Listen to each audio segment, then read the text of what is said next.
You're listening to the Spark Radio Network, internet radio like you've never heard before. Innovation, creativity, and imagination are all said to begin with a spark. So fasten your seatbelt and take the ride of your life and listen for the spark. You are listening to KLRN Radio, where liberty and reason still reign. Good morning. So glad you're here. Life is sweet here at Flo's Focus. Pull up a chair. The coffee's perked, so go ahead, pour yourself a cup. Let's have some fun and see what we can find to explore today. My regular listeners know that I like to start my show with something lighthearted, something to make us smile in the morning and help us have a happy day. Well, this show might be a little different. This week's show is a little different because it has one focus and one focus only. It's on workman's compensation. Now, don't tune it out just because you heard those words, because you don't think you need to know about that. You see, I was sure I was never going to be injured at my job. There was no way, even though many other nurses were injured and I saw some health injuries occur. I was sure I would not be one of those. You see, I was very strong when I was young, and I just knew that I would always be that strong and I would always be able to do my work until the day I retired. However, that did not end up being the case. And because there is such a life-impacting change when you are injured at work. You're already in a world of agony. It's as though you've been plunged into a dark, deep ocean, and it's night and there's no way out. Instead, waves keep crashing over your head again and again and again. Those waves, I suppose, to me, represented workers' compensation because it's not an easy system to have to go through. And it seems that constantly there are hoops that you have to jump through, if you will. Fortunately, today we have someone that will be speaking on our show, and he has had a lot of experience in workman comp issues. Both of us also have been injured personally and know what it's like to go through this dark tunnel that seems at first to have no escape and no lights that will show you a way out, at least in the beginning. It's just horrendous. There is no explanation for how rough workman's comp issues can be when you're already hurting. Stress upon stress upon stress. Well, workman's comp isn't supposed to be that way, but for the worker, it often is.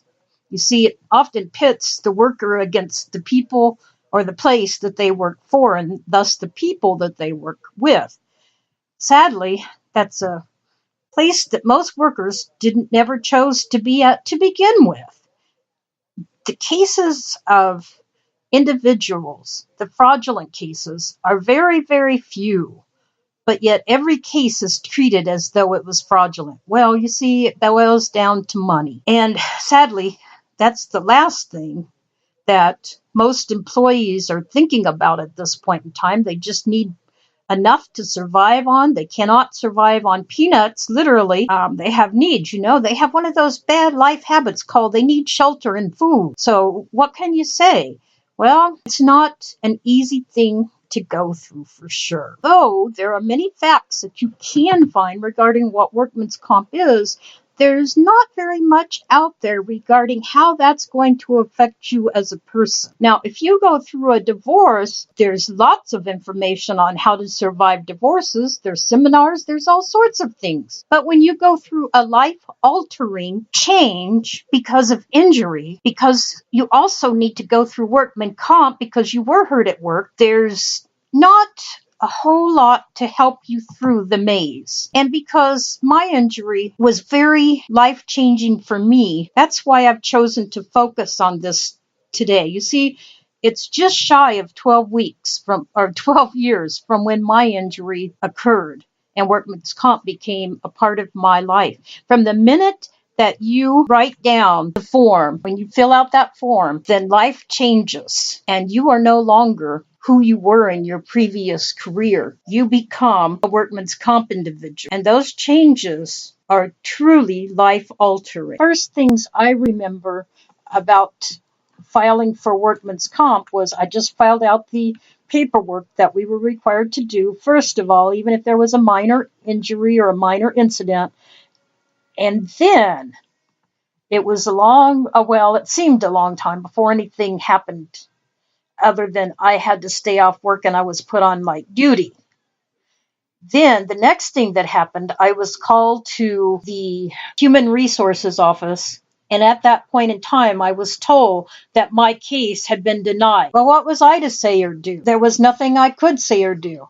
I just said, okay. And I wondered how in the world I was going to survive. What I didn't know was that this is very typical. Your employer will often tell you that your case has been denied, and perhaps it has been. But truth is, if you just stay honest and you continue to do the best that you can, jumping through the hoops they ask you to, at some point in time, it will all work out. This I guarantee, although when you are in the midst of it, it sure doesn't seem like there's any way out of this horrible situation. But don't give up and don't give in. And whatever you do, don't go live with great Aunt Samantha. Stay working as long as you possibly can. Yes, there were days I hurt so bad I had to call in sick. I always tried to make sure that my doctors knew when I was this bad. And I also always had my doctors and physical therapy stay in touch through writing, through the forms that I was given, so that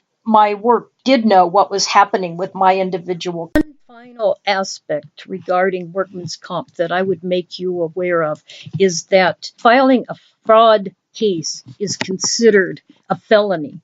So who in the world is going to want to file a fraud case? Well, if they think they can get a lot of money from it or whatever, they are really barking up the wrong tree, and it makes it tough for everyone else. It's just like in the hospitals, we pay excess costs for those who don't pay their medical bills. It's just not fair, but it's right now the way the system works.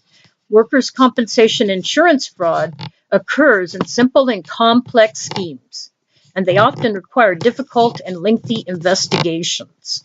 What happens is the employee may exaggerate or even fabricate injuries. And of course, at the other end of the spectrum, you have these white-collar criminals is what they call them. And that includes doctors and lawyers, the guys that wear the white collars. And they conspire with others to defraud the system by creating false or exaggerated claims, overtreating and overprescribing harmful and addictive drugs. Insurance companies pick up the tab, passing the cost on to policyholders, taxpayers, and the general public. The Workers' Compensation Fraud Program was established in 1991. The legislator made workers' compensation fraud a felony, required insurers to report suspected fraud, and established a mechanism for funding enforcement and prosecution activities. The legislation established the Fraud Assessment Commission to determine the level of assessments to fund investigation and prosecution of workers' compensation insurance fraud. So, because a few people choose to work in an area that will become a felon, because a few people choose to present a fraud case, it makes it tough on everyone else. During fiscal year 2015 and 16, the Fraud Division identified and reported 5,380 suspected fraud cases, assigned 502 new cases, made 249 arrests, and referred 167 cases to prosecuting attorneys, or rather authorities. Potential loss amounted to a huge amount, one that will take me a minute to even spit out.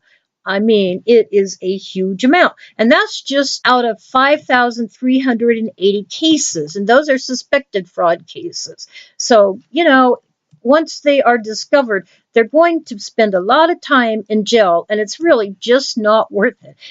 Wish people would smarten up and not do that, because it makes it tough on all those who are honest and who have been truly hurt at work. People who hate their jobs are sometimes the ones who are guilty of fraudulent cases. Not long ago, there was a lady in the news. Oh, I think it was back in May, if I recall right. And she decided that she wanted to get out of work. And so she took the get out of work free card along with a nice workers' compensation check. And she took it without hesitation. You see, this is 2017 and everyone is watching.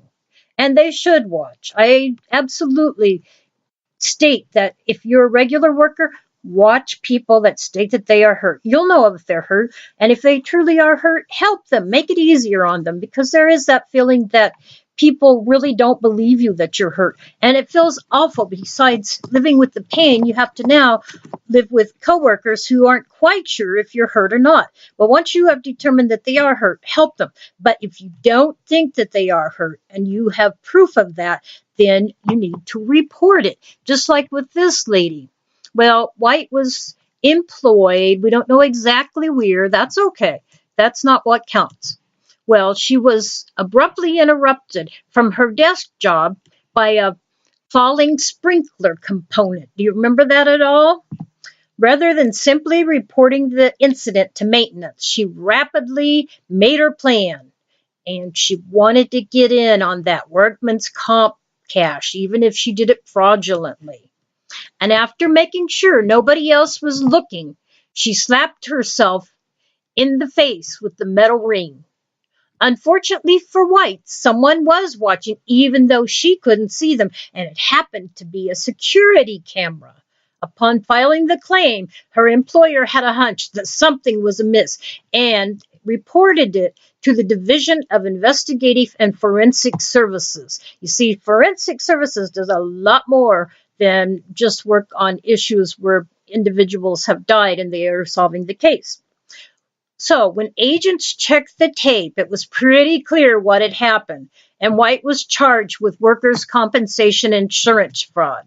So she didn't get free help. She was convicted with the help of the video, and guess what? She didn't go to jail, but she received 18 months of probation. And most likely, the only reason she didn't go to jail was that she had a good record from before. So be careful. Watch your fellow employees. You know, you might not have seen what happened, but if they talk with you and they talk to you about things that don't really add up, make sure you let your employer know. They can do the rest of the work. One thing to keep in mind is that there are many forms of fraud, and workman's compensation fraud can have forms that are very brazen and some very subtle forms. You wouldn't think of these as necessarily being fraudulent issues, but they actually are, and they include exaggerating symptoms. Sometimes employees exaggerate the severity or duration of their symptoms, or both, and they say they're unable to do work that they're actually capable of. If the doctor's orders say they can do it, then they should be able to do it. Working elsewhere. Another form of fraud occurs when those who are off work due to total or partial disability take on another job while collecting workers' compensation wage replacement benefits. Typically, those cases are found out about because an employer is suspicious and calls the claims representative. Sometimes they can verify those suspicions through surveillance. Fabricating an injury. In rare cases, like we mentioned of the lady that hit herself on the head, employees have fabricated injuries entirely to get coverage for an injury that occurred previously or simply to get paid time off work. If there were no witnesses to the alleged incident, it can be tough to prove fraud in these cases. But security cameras can sometimes help, as it did in that particular case. SFM, Special Investigations Unit, is constantly looking into questionable claims by conducting background checks and determining whether further investigation, such as surveillance, is warranted. Typically, an investigation starts with claim representatives, attorneys, or employers suspecting fraud. Things that might tip an employer or claims representative off to potential fraud include learning the claimant has a criminal history, hearing that the claimant is working side jobs, finding that medical notes aren't consistent with the injury report, seeing that there is excessive medical treatment and the employee doesn't seem to want to return to work. If you suspect fraud, contact your SFM claims representative at 1-800-937-1181, or you can even report it online. There's an online contact form. If you'll just go to www.sfmic.com, it will show you how to report that online. And prevent fraud with thorough hiring practices. Of course, it's very important for the employer to be careful who you hire. Even as it gets tougher to fill vacancies as the economy picks up, one should not lower their standards. Check references, verify educational and work history, and conduct criminal background checks. When investigating questionable claims, SFM sometimes discovers employees had felony convictions their employers hadn't been aware of. Thorough investigating accidents after they occur. Take photos and talk to witnesses.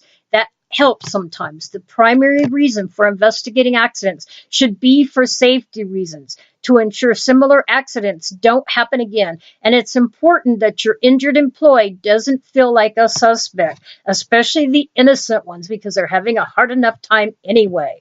As I've so often mentioned, and as you can find many references to, unfortunately, it often becomes a war between the employer and the employee, or at least it feels that way.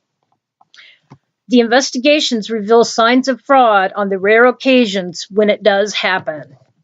The vast majority of workers' compensation claims, again, are legitimate, and the chances that fraud will occur at your workplace are slim. But maintaining good employment practices and managing claims thoroughly will lower the chances even more.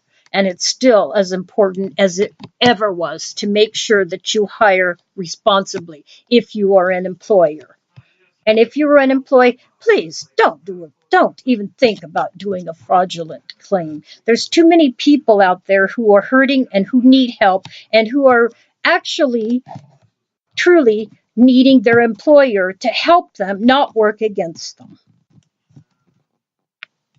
I've known Terry for many years. Therefore, what you'll be listening to sounds more like a one-to-one conversation or a phone conversation. It's hard to interview someone who you've known for so long. So I hope you enjoy this. Hi, Terry. So glad you could join Hi. us today. I'm so happy to have you here. How are you doing today? And could you please introduce yourself to our listeners? Yeah, well, I'm doing pretty well. I'd like Willie Nelson. I woke up not dead this morning, so that's a good thing. Definitely. Yeah, as far as any of my workers' comp expertise, I was when I was active in our union, I went through pretty much quite a bit of training at the UW School for Workers, and I've had a lot of my own experience dealing with workers' comp, and is in my capacity as a union steward, I helped some other people as well. So that's been a while ago. I'm not really current on all the laws, but I think they're pretty much. And besides, Okay, there's great. things that just are like common sense that really don't apply as to whether the law has changed or not, if you understand what I'm saying here. Absolutely. Yeah, coming on to talk with us about workman's comp, because I know it affects a lot of people. And as you know, I really went through a lot with workman's comp. You were there for me, and I really appreciated that because it really felt like I was alone in the situation. So it was really nice to have a friend who understood some of the workman's comp's laws and could really help me feel better while I was going through so much of what I went through. If I'm understanding you correctly, you are trained in workman's comp law by the UW School for Workers? Yes, and not only like the law, but the procedures. I mean, what's a good thing to do and what's not a good thing to do when you're dealing with workers' comp. Okay, great. Now, when you were going to that school, do you remember any of the courses that you had in particular? No, they weren't really like what you would call courses. They were more or less like just seminars. You know, you'd go and you'd interesting. you'd sit and listen to them for an hour, hour and a half or something. And Sure. it was, like I say, not only laws, it was how to deal with workers' comp, This was how to deal with your, what to expect when you're dealing with them, that sort of thing. Okay, really great. So was this required, or was it something you chose to do so that it would help you more with what you were doing at the time professionally? No, it wasn't required. It was an elective. It was something that I volunteered for. Please. And, of course, it was paid Wonderful. for through the union, so that was... That's great. Well, you did bring up a pretty important point. So many times people are alone. There's really nobody to help them, and many times you don't get the straight scoop from your employer or from the insurance company that's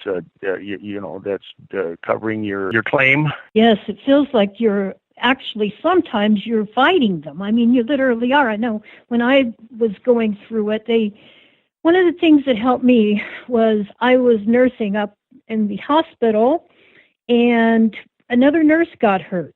And one of the things that she said in tears was, whatever you do, do not lose your paperwork, because you are going to need it if you ever do get hurt. Well, at the time, I brushed it off. I mean, I was fine. I was a nurse. I was still up and at it. I thought, well, I'm not going to get hurt. I don't really need to know that. But I remembered that because she was in tears and so emotional about that. So when I was actually hurt, I kept all my paperwork, and it was a good thing I did, because what I learned was my employer and I guess, I don't know what they call it nowadays. At that time, I believe it was human resources, whatever the department is now called, they constantly lost my paperwork. And I had to make copies of my paperwork and take it in and give it to them. And that wasn't all that I felt like I was alone in. I've also had to go through constantly giving my time. It wasn't time cards. It was it was a form, though, and you would write out the time you would actually be working, or it was the time you actually worked your light duty positions, because I did a lot of things. In fact, I was changed from the nursing department into the environmental department for a while, and I worked the information desk. I became known sort of as the resource nurse, because when I was working, my whole world was 4A, and all of a sudden, I really got to know the hospital because I was sitting at the information desk, so I knew all kinds of things. But I did feel very alone, other than some of the people that I worked with at the information desk, and there were some people that were very helpful, but not the people that really are in the position where they could have been helpful. They were the ones that really made me feel alone most of the time. So I definitely know how the that people who are ostensibly there to help won't help. Well, I think you made an important point. Another thing is you got to cooperate with them 100%. They want you to go to the doctor, go to the doctor. They want you to go through some program for evaluation or something. Go through it, whether you think it's going to be helpful or not. Because if you don't, then you've been uncooperative, you see, and you haven't, so they can use that against you. And you're absolutely right about keeping all of your paperwork, everything that you keep. And another thing, too, if you speak with somebody, it's a good idea to keep it like on the phone, or you have an appointment with somebody. It's a good idea to keep track of who that was, what time and what date it was. And then as soon as you can, write a synopsis of what all was said, because then that's when it's fresh in your memory, Later on, you try to remember what they said. You might not remember it all. So, it's the more of this kind of stuff you do, the better off you are when it finally comes to the the showdown. Exactly. Because it will eventually come to that. It took me probably a little over a year before I was put on permanent disability. And actually, at the time, it wasn't permanent. It became permanent later. I still, after, actually, my Workman Comp individual caseworker had told me that if I ever moved, I would probably be put in review again which happened when I got married and moved to Iowa. And it wasn't an issue, really. I had a doctor to go to. Well, I had to find one in a hurry, but I found one that could finally handle it.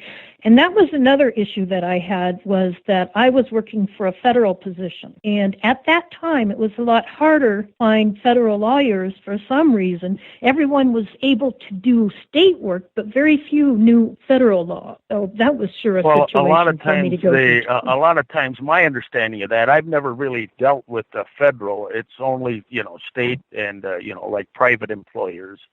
A lawyer is reluctant to take on the entire federal government. That's kind of a problem, Yes, which can be a big problem. I don't know that I eventually ended up needing one, but at the time I sure could have used the support and just someone to give me some definite federal legal advice too. Mm-hmm. Well, in my experience is that, if you stick with, I see like 75% of all declined or rejected claims are never pursued any further. You see, so a lot of people, they think, well, they've rejected my claim. I'm hung out to dry. There's nothing I can do. Well, you continue to pursue it. You don't let that. Besides, most of the time, your problem doesn't go away anyway.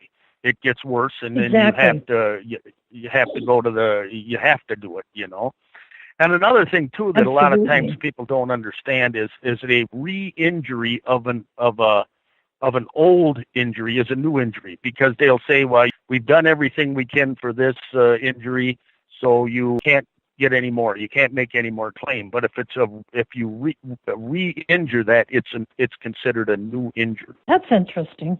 Well, I know you're so right about them telling you that you won't be accepted the first time. That sure happened to me. I was told flat out that my case was refused by Human Resources, who eventually ended up handling it and doing what they needed to do with it, but I had to go through a whole lot of hoops before they finally did, and I did everything that they asked me to. Whatever it was, I did, no matter what it was. And there were issues along the way. I mean, when you're hurting physically and everything in your world is changing anyway, it's very difficult. Well, yeah, you're not like in a big position to be, putting on a big fight. You know what I mean?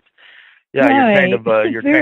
You've kind of taken one fall in the match already, Exactly. That's what I told one of the other nurses when I was leaving, or I had left, but I talked with her, and she had been injured.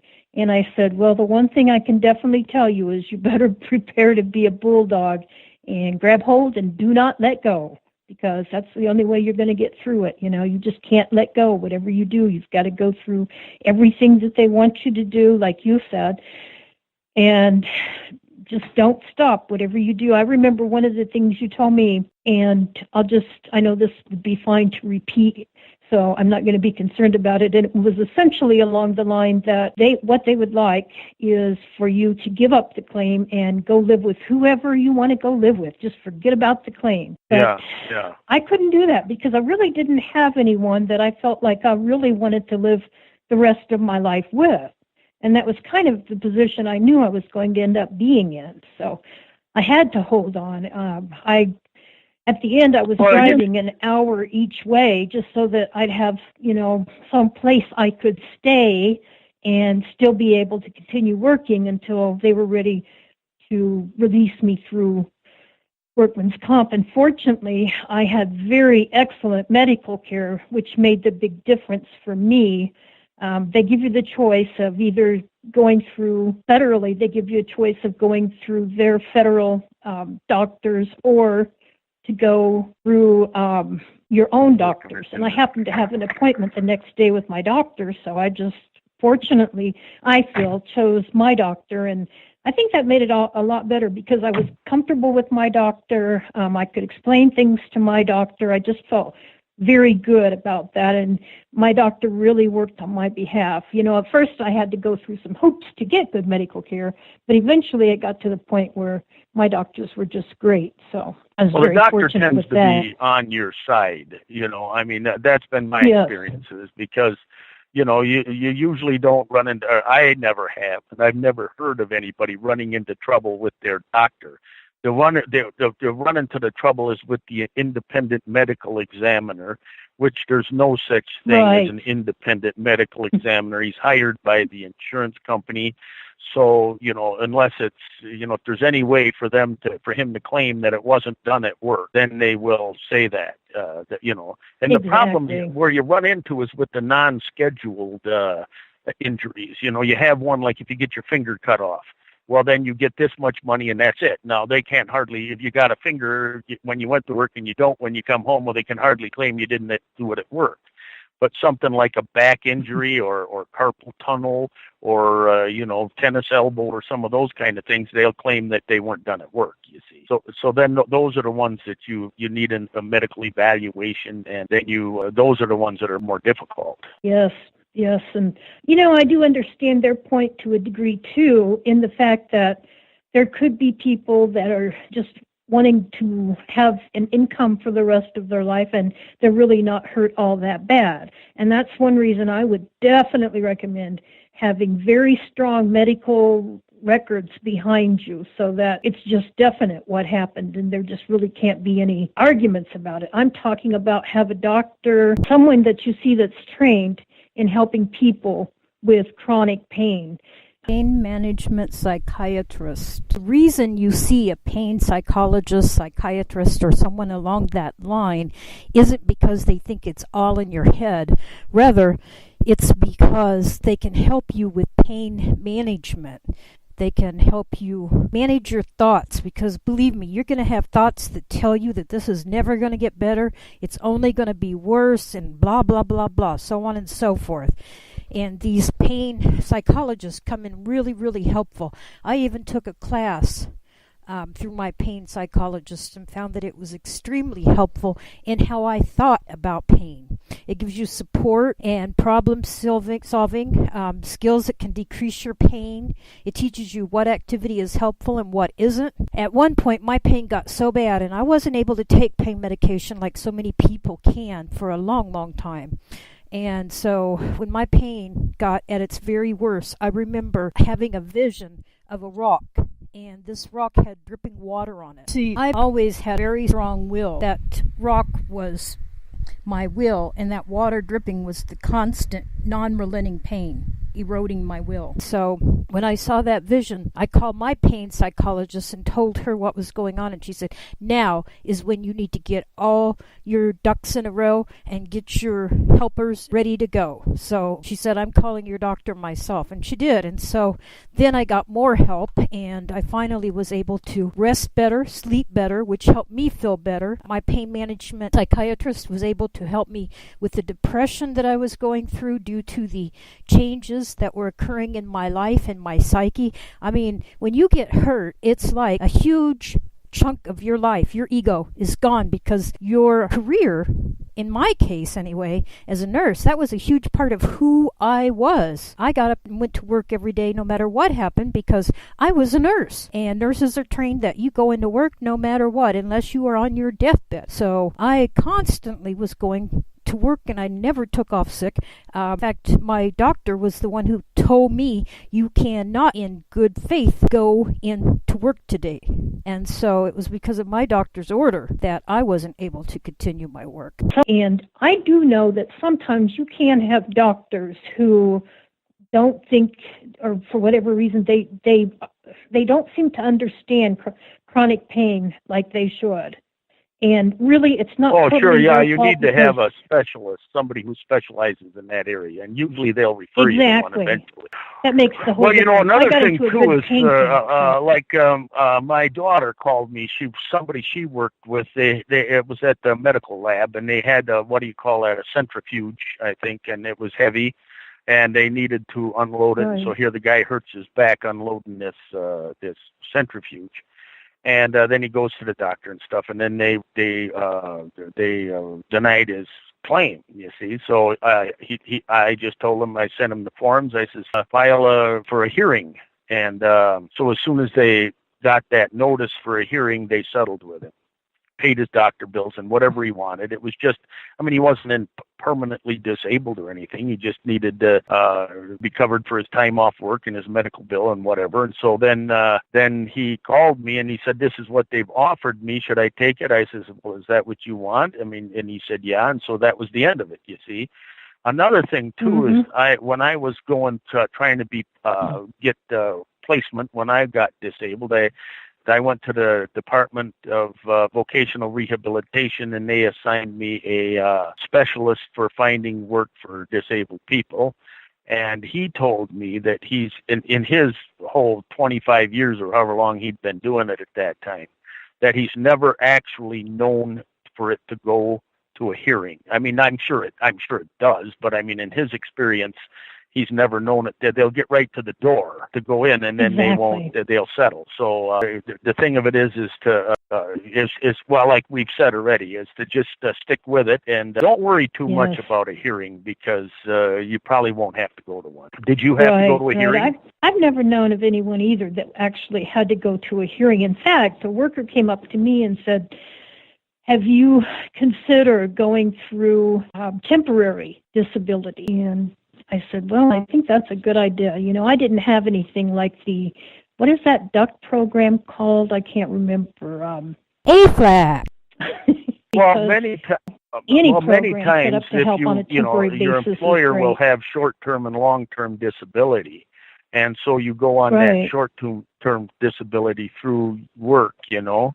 And I'm not really sure, exactly how this coincides with workers' comp, because if you're on workers' comp, you'll be on workers' comp. They will pay your wages, one thing and another. But once that runs out, then you can get temporary or permanent disability through work, which eventually will end up on Social Security if you're permanently disabled. But it's kind of a long process, you know. Exactly.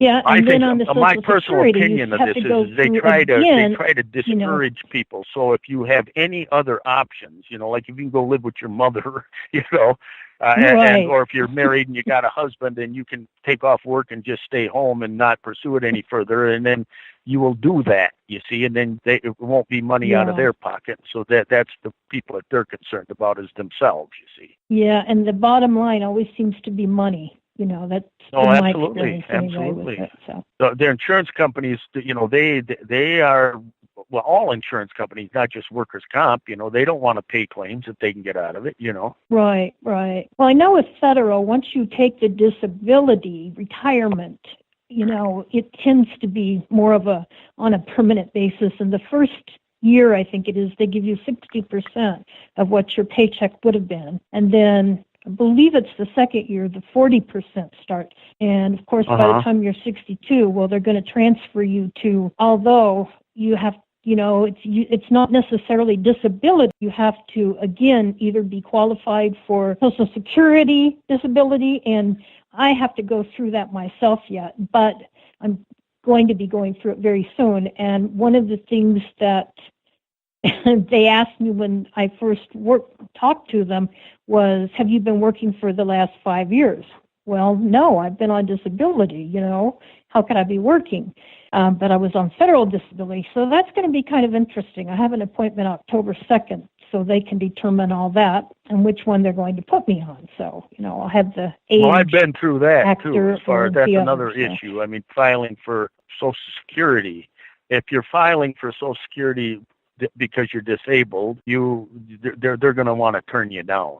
I filed when I was first disabled, and then they turned me down. And then this is another thing. I mean, you don't really know what's going on. So then that's when I went through the Department of Vocational Rehabilitation. I did get a job, but I couldn't hold a job. I filed again, and then I finally got the disability. But then here my wife, who had dementia at the time, we filed for her, and she was declined here, and she was way worse shape than me, you know, and I had to jump through a bunch of hoops to get her to qualify. I actually called Tammy Baldwin's office, and I'd called them earlier, and they kind of were monitoring the situation, and when she was declined, I called them, and I don't know what they did, but then she got qualified for Social Security. Oh, boy. So, yeah, that's kind of what I had to go through with federal was I was in touch with my senators because of the fact that I've always been very active with the military and for the veterans and such. And so I called every time I would hear, which I did hear, I had a good line of communication. So I would call them to make sure that they were aware of the death of a soldier. And they would always fly the flag then at half mast. It was just kind of a double check to make sure that they contacted the governor's office and the governor was aware that a soldier had died.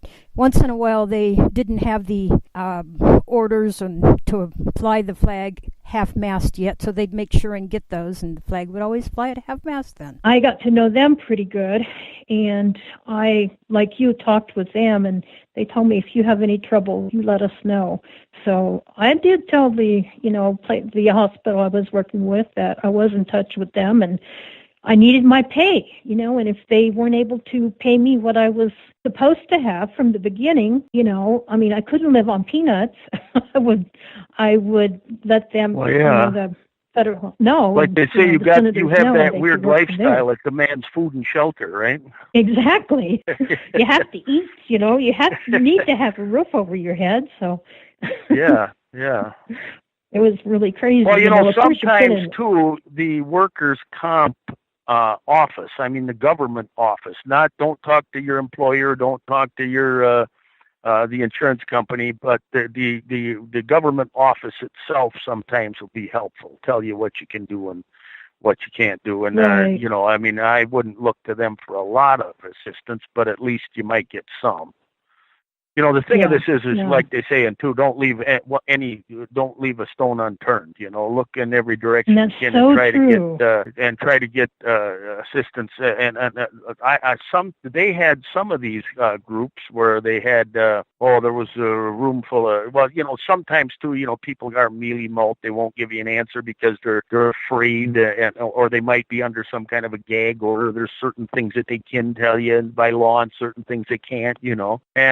But then it's helpful too. I don't know if there's such a thing as a support group, but there were these groups. It's been a while ago. It's been probably almost 20 years ago now. But there were these groups where there was these people there, and they were talking to this professional. I can't remember exactly who he was now, but there must have been 30 people in there that had gotten the runaround one way or the other from workers' comp, you see, and from the insurance. It's good if there's any way to contact somebody who's been through it once, that's just not some kind of a professional that to give you the straight scoop, right. Like I'd been through it, so I was able to tell you what I knew anyway. And that really helped me so much because I really didn't know what to do, and I felt stuck in a position that I didn't choose. I sure didn't want to be hurt, sure. And to this day, I would love to go back to nursing if I just could, But unfortunately, it seems those days are over for me because of the chronic pain situation that I didn't choose to live with, And I think that's one thing. One of the people that was hurt on the job, also where I was and was still working, she had injured her knee pretty bad. And she told me, she said, people don't realize, she said, I've talked to a lot of people and they don't realize that this pain doesn't stop when you go home. It's 24/7. You don't get sleep. You don't get, a lot of the things that your body needs, and yet you have to keep going and, just keep going no matter what. So there were days I did have to call in because I just couldn't go, but I would drag myself one way or another. And I remember one of the social workers there, he was actually the director. And it was right around, I don't know, I think it was Christmas, must have been right around Christmas when I had surgery, and I was finally up walking without a cane, and he saw me and he said, "Is that really you?" Because I'd had to use canes to drag myself around, and he said, "I remember you dragging yourself around, you couldn't even walk," and he said, "That's all I need for Christmas is seeing you up walking." And that made my day, too, to know that he was very kind to me when I was there. I worked in their department for a while, too, on light duty, so I got around pretty well in the hospital. That was one thing about being injured. I got to know different parts of the hospital very well that I wouldn't have known otherwise. So that light duty, when you go on light duty on your job, it really does change your job title. Not title. My title was still RN, but your job description quite frequently. I know mine went from being a nurse on really being very busy, extremely busy, to the point that, we got hurt. It was short-staffed that night and very heavy acuity, much higher care patients than we really should have had on our floor to begin with. We did have proper lifting equipment, but nobody could use it because we only had like 4 nurses for the entire floor and no assistants. And that was quite a few patients to handle. People couldn't stop. You were on your own to help those patients. You couldn't use the lifting equipment because it required 2 people. So I know a lot of people there's did another get point hurt I there. want to make here when you were talking about they put you on light duty. And if they try to cut your pay, if they try to put you in a job that it pays less because there's less work, well, then you can get the difference of that from workers' comp. If you're making, I'm just going to make numbers up. If you're making $15 an hour on your job, and then they try to put you in the one that makes $12, well, then you can get that $3 an hour from workers' comp. A lot of people don't know that. Another thing too is if they put you on light duty and your employer won't let you come back to work, you can file for unemployment. If they say we got no light duty work for you, well, then you can go file for unemployment. And some people don't know that. They had light duty positions for me, but they were changing me in all kinds of different departments, which I didn't mind at all. I felt like I learned a lot, but still, it wasn't what I was there's another for, thing too that you kind of mentioned here a little bit, and this is another thing that you get from employers and co-workers and that you're faking, that you're putting on. And you see, you can fool a doctor, but you can't fool them. Well, I talked to some doctors and chiropractors too about that, and they can tell if somebody's faking or not. You don't just go to the doctor and tell it.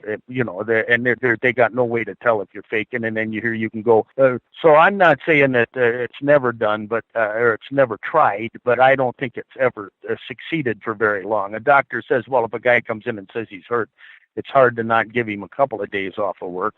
But if he's really not hurt, he just can't go on, you know what I mean? You can't fake your way through the whole thing. It just doesn't work. And because the doctors aren't fools. They know if somebody's pulling their chain or not. Right. In my particular situation, it was the doctor who told me that, nurses are crazy. They've been trained from the beginning. Whatever you do, you show up for work. It doesn't matter if you're sick, whatever. We need you. We're short-staffed. You've got to be there. So unless you're on your deathbed as a nurse, 9 times out of 10, you're just going to be there.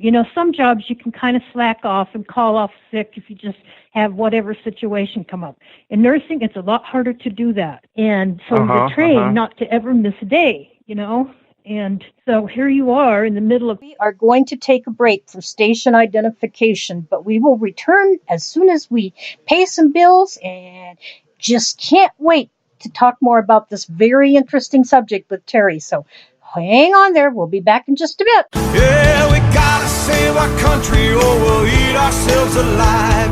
It's when we stick together, that's the way we will survive. It's honest junkie publics working hard across our land. We've seen the worst, we're still the best. We're all Americans. Hopefully, you can reach me at Twitter. How can you reach me at Twitter? You'll find me under Flobo. Just hashtag Flobo. There I am. I'm also on iTunes, and you can reach me via email, and I would love to hear from you. And you can reach me on email via flowsfocus@klrnradio.com. So please contact me today. Let's get together and do some talking. You're listening to the Spark Radio Network, Internet radio like you've never heard before. Innovation, creativity, and imagination are all said to begin with a spark. So fasten your seatbelt and take the ride of your life and listen for the spark. You are listening to KLRN Radio, where liberty and reason still reign. Most writers and radio show hosts know that to connect with your fans, you need to do more than just write books or record the latest podcasts. There are many different elements that go into forming an online platform, but there are also many hidden traps. To make matters worse, solid advice on how to survive the muddy waters is scarce. In the book Hidden Traps, I talk about some of the important issues of working with an online platform, highlighting traps that could put your physical or internet security at risk or be harmful to your reputation. Are your social media posts just links with a few disjointed words, making you look like someone who can't complete a sentence? Did your new website cost you more than you anticipated? Are you leaking your personal contact details across the web without even knowing it? Then you need Hidden Traps. Hidden Traps is now available in paperback and ebook from a variety of retailers, including Amazon, Barnes & Noble, and Kobo. Visit blackwolfpublications.com for more details. If you're 85 or younger, would you like peace of mind and comfort for your family? We're Final Expense Direct with an urgent message for you. The average funeral today costs over $8,000, but the most you'll get from government benefits is $255. How will your family pay the difference? We can help. Our senior plans start as low as just $1 a day and pay up to $30,000 for a funeral and other final expenses. Peace of mind is easy. There's no medical exam. You'll have lifetime coverage, and your plan can't be canceled as long as you pay your premiums. Call now for free information about our senior plans. Answer a few simple questions and receive approval right on the phone. Plus, call right now and we'll give you a discount prescription card for free. Call 800-553-8687. That's 800-553-8687. Again, 800-553-8687. Yeah, we gotta save our country or we'll eat ourselves alive. It's when we stick together, that's the way we will survive. It's honest junkie publics working hard across our land. We've seen the worst, we're still the best, we're all Americans. Come back. Hey, Terry, they're back. All right, welcome back. We are discussing Workman's Comp today, so grab a seat and listen in. Pete, I remember when I first got put on light duty, there was a situation where I felt like, I felt bad because I was on light duty. I was on the main nursing floor position that I'd been hired in, department, etc. And I could not do any lifting, so I was put on as more or less the nurse that had to take orders and do nothing else. That was all I could do. And it was I felt bad for the other nurses because they didn't know if I was faking or not, but then they knew me, so they knew I couldn't be. And then the other thing was, it wasn't fair to them because the way that worked was the employees had to make up the difference of having an actual nurse on the floor. In other words, I counted in the staffing of the day as actual being able to do everything that a normal nurse would do. And that wasn't fair because I couldn't do everything. All I could do was sit there and take orders and give it to the nurses, That wasn't what we did on that floor. But yet I had to be counted in the staffing. So it wasn't fair to them either, and I felt bad about that. So another thing, though, too, is that you shouldn't accept any work that's outside of your restrictions because sometimes they'll try to put you, like they did that with me and at work, and then I told the foreman, I says, I can't do this. It's outside of my restrictions. I says, I don't think it's outside of my restrictions. Yeah. I says, you get a copy of my restrictions because they had them. And I says, and then you get the union steward in there. So he did, and he went in the office, and he says, it says that I can't do whatever it is they were making me do. How often does it say that? Never. I said, so how often is never, you see? So they didn't like me because then too, they kind of shot themselves in the foot too, because I came with some restrictions and they didn't like them. They weren't detailed enough or something. So I went back to the doctor, and that just that just, doctor got PO'd. Well, it was a nurse, it wasn't a doctor. And then they really wrote a bunch of restrictions down and spelled them out and one thing and another. So actually they made it worse for themselves. And, a lot of times you're going to, well, apparently you didn't have too much trouble from your employer, but a lot of times you'll get in other areas from your, as far as them losing paperwork, my pay. But as far as I did have a little bit of, I think I had an issue once or twice of them trying to get me to do things outside my scope. But again, I was like you and just said, well, the doctor said I can't do that, and my restrictions say that. So then they didn't bother me from that point on. So, yeah, but yeah, I do know what you're talking about I guess, there, well, like you said, losing paperwork, that's another thing, too. You get something in your grubby little hand, you make a copy of it, and or ask for a copy of it, another point is important too. Like one time I signed a release that they could get medical records, you see. So here they went to the hospital where I was born. I don't even know how they found that out. And they got records from birth on. Oh my goodness! Trying to dig something up that they could blame this on, So the next time I had a claim, and then they wanted me to sign that. I says I'm not going to sign that. I says you're getting information from my doctor and on this particular injury, and you don't need anything else. So I'm not going to sign that. And then the guy he didn't like it, but then I didn't sign it, and so they didn't go back and do that again. And we were at a union meeting, and the lawyer was there telling us about workers' comp. This wasn't training at the UW. And she said, well, you have to sign that. Right away, my hand went up, and I told her that story. I said, I didn't sign it. And they didn't go and dig my records up from when I was born 50 years ago, Gee. So she said, she just kind of shrugged and said, well, okay. So, Now, you were in the union working at one point, is that right, Terry, or do I not understand correctly with that? I thought so, yeah. Yeah, so did you find, it sounds like the union wasn't particularly helpful for you, though. Was that the case when you were hurt?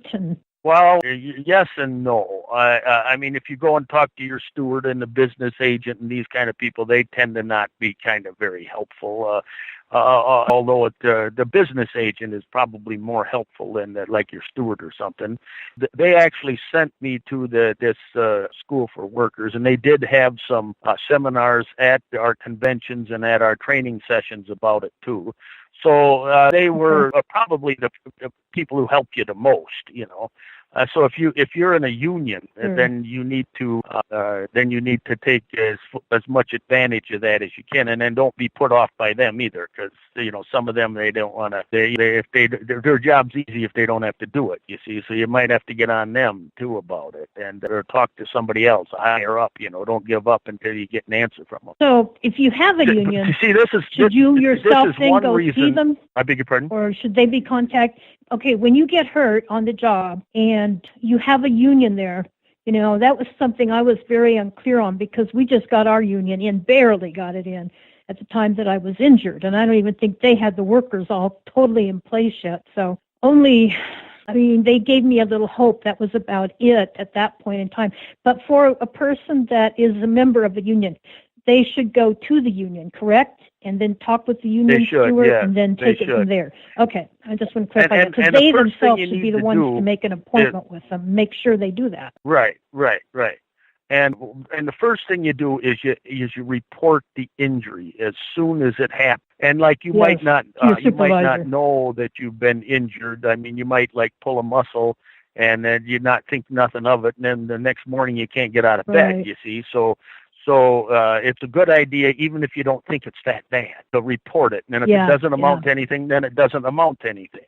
But if it does, then you've covered your 6 o'clock there. And although if you don't report it right away, it isn't necessarily that you're done. But I mean, it's just makes it easier if you try to comply with all of this stuff. See, because I had something that I said it was a cumulative. It was over a period of time. There's such a thing as a cumulative injury. So you weren't injured on one day. It took 6 months for the injury to be disabling or debilitating. The donut can wear out if it's in the back. So yes, I know about that part too. Yeah, as yeah. they say. Yeah, mine Well, was both. another thing too, nurses, back trouble in nurses, that's kind of real common thing. Yes. Yeah, and not very only nurses, common. but And anybody people like don't realize aides or how common anybody it is. They who's sure don't tell you that in nursing school. In that position, Yeah, that's something that, it's a hazard. They really are getting better now, and I know the reason that they're getting better is they have lost so much money with nurses who have been injured. So now they're trying, and there's such a nursing shortage all over, and that's not making it easier. They're getting lifting equipment in place, and as much as they can, they're trying to fix the staffing. I know they did it where I was working at. They were trying to do that. And another difference that they were making was they were hiring a lot more new nurses straight out of school, which is good and bad. They don't have any experience as a nurse, but yet they are strong, they are younger, and, they can learn from the experienced nurses, and as long there. as there are experienced nurses there. The unit I was on was getting so they only wanted to hire new graduates, because they were afraid that the older ones would get hurt. But yet if they did that, they would lose the voice of experience. Who's going to teach these young ones? There's so much more to learn than what you learn in nursing school. And everything has changed since I've been there. Even the form of charting, I guess it takes twice as long. They have a new form of documentation now, which is very computer detailed. So now instead of often calling the doctors, they go to the computers instead. And it's pretty detailed now. I mean, I used to say I did an hour of paperwork for every hour of nursing that I did. Then it turned into, from what I'm hearing now, 2 hours of paperwork for every hour of patient care, which isn't as it should be. But I don't know, maybe that's a big thing for nurses, is being aware of how many aides are available to help you with the lifting in particular, and definitely finding out what the patient-to-nurse ratio is before you start a job.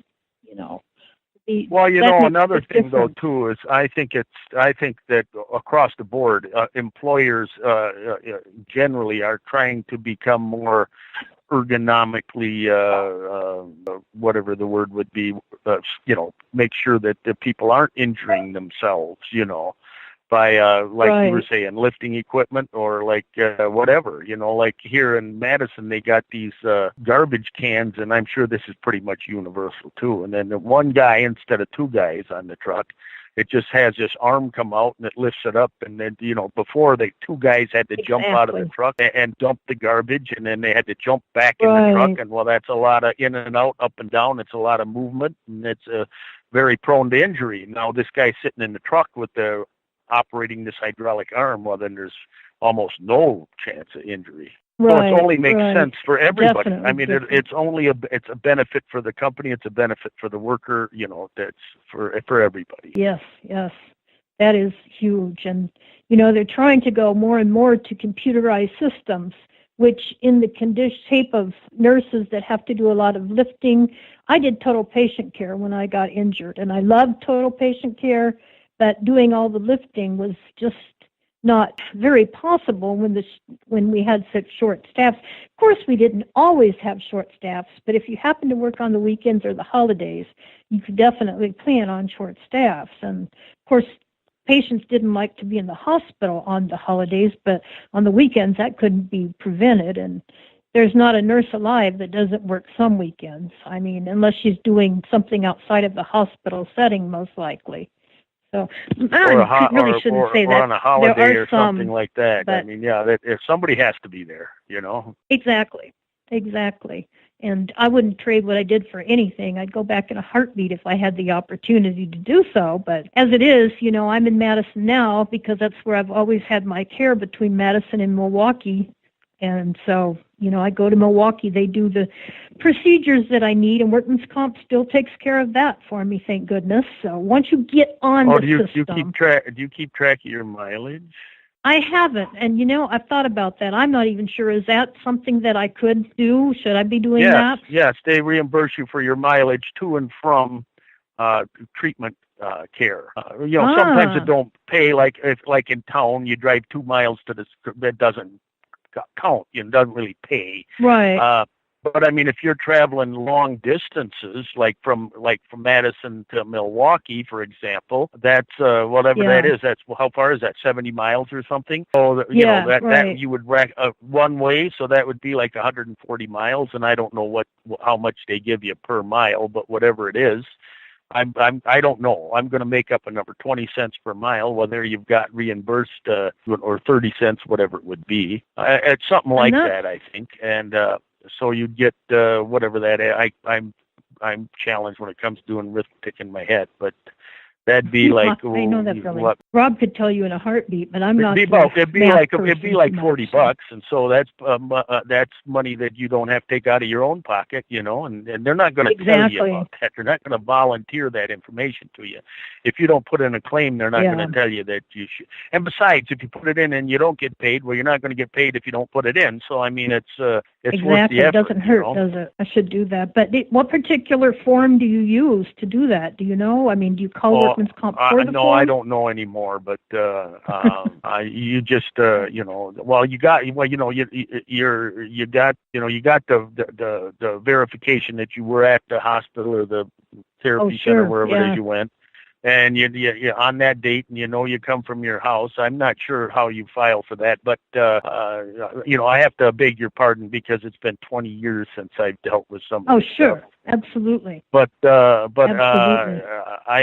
I don't know if you actually need a particular form or not. You know, just make sure you keep track of it and send it in and say these are the miles that I've driven to my therapy this month or this week or however often you go. Yeah. Well, I don't think I'm going to turn in from my house, though. That would be a very long trip from Iowa to Wisconsin. And truthfully, they don't have the same type of pain clinic in Iowa near me that I have been able to find and locate as what they do. You know, my care has been established for years and years there. So, you know, they know me well. They know what I need. How far is that? Pardon? From Iowa to Wisconsin? I think to Madison to Iowa, our place is 300 miles. So, yeah, there you go. Each time we make a trip, we're traveling 600. But I don't think they would. Said too, there is no place there. You know. Right. And this is where this is the people you've been established. They know your situation, and they've treated you for how many years. And so the only reason that you would change is if there was some absolute dire need. To change. You know, if they don't cover your, if they won't cover your mileage, that ain't enough to change. You know, that ain't reason enough to change.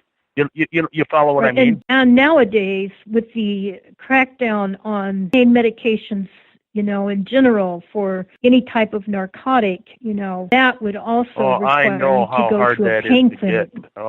My own doctor, you know, told me if I ever did need something, she could not give it to me because based on the situation in Iowa, evidently, with pain medication that would be classified as a narcotic, she could be put into jail for that. That's all of them, just about, anyway. Boy, anything that's powerful and would actually deal with the pain is a narcotic. Right, exactly. So, you know, I'm better off to go to a pain clinic where if I need something, they can give it to me. They've done my stimulator, they've done my batteries, you know, all that. Yeah. So they're all opioid. Yeah, and I would prefer not to take anything. I mean, if I don't have to, there's no way I will take something. But if I have to, I'll take the lightest that I can, you know, just to keep me up and moving. So. I mean, well, part of what's wrong with those medications is I take them like short term. Because they're no good long term, because you build up a tolerance to them, and they become ineffective. And one doctor told me that you have some sort of I don't know how he explained it, but once you take enough of them, you doesn't matter how many more you take, they're not going to be effective anymore because you and it does depend on the medication with that too. You know, which type of medication we're talking about. In your there body are some that don't have that filling effect, huh? But some do have that. There's some medications, you know, in that narcotic class that do not have that filling effect. But Demerol is one that definitely has the filling effect. You know, where once you take that, you can't take any more. It won't help you anymore. It's ineffective. It doesn't do anything. Morphine. It's not morphine. It's oxymorphone. And that one, I don't think it has a ceiling effect like Demerol does. I'd suggest anyone take the absolute minimum that they have to have. And I can tell you one other thing about people that are in pain, because most people who get disability are in pain, is there are two types of nerve fibers, I should say, that control all pain issues. This is what I learned as a pain advocate manager, at which I took the classes for after I was injured. I was offered to take the classes, so I did. So when I became a pain advocate manager, I learned that there's two types of nerve fibers that control most pain, and one of them is a long nerve fiber, one of them is a short nerve fiber. If you have the achy type of pain, you want to take something like aspirin or Tylenol or whatever you can take that's equivalent to that. And of course you want to consider your medical situation, because if you have a bleeding stomach, you don't want to be on a medication that's going to cause even more bleeding with your stomach. So you're not going to be taking ibuprofen, for example. Aren't most of those NSAIDs that way? Aren't they? They're blood thinners.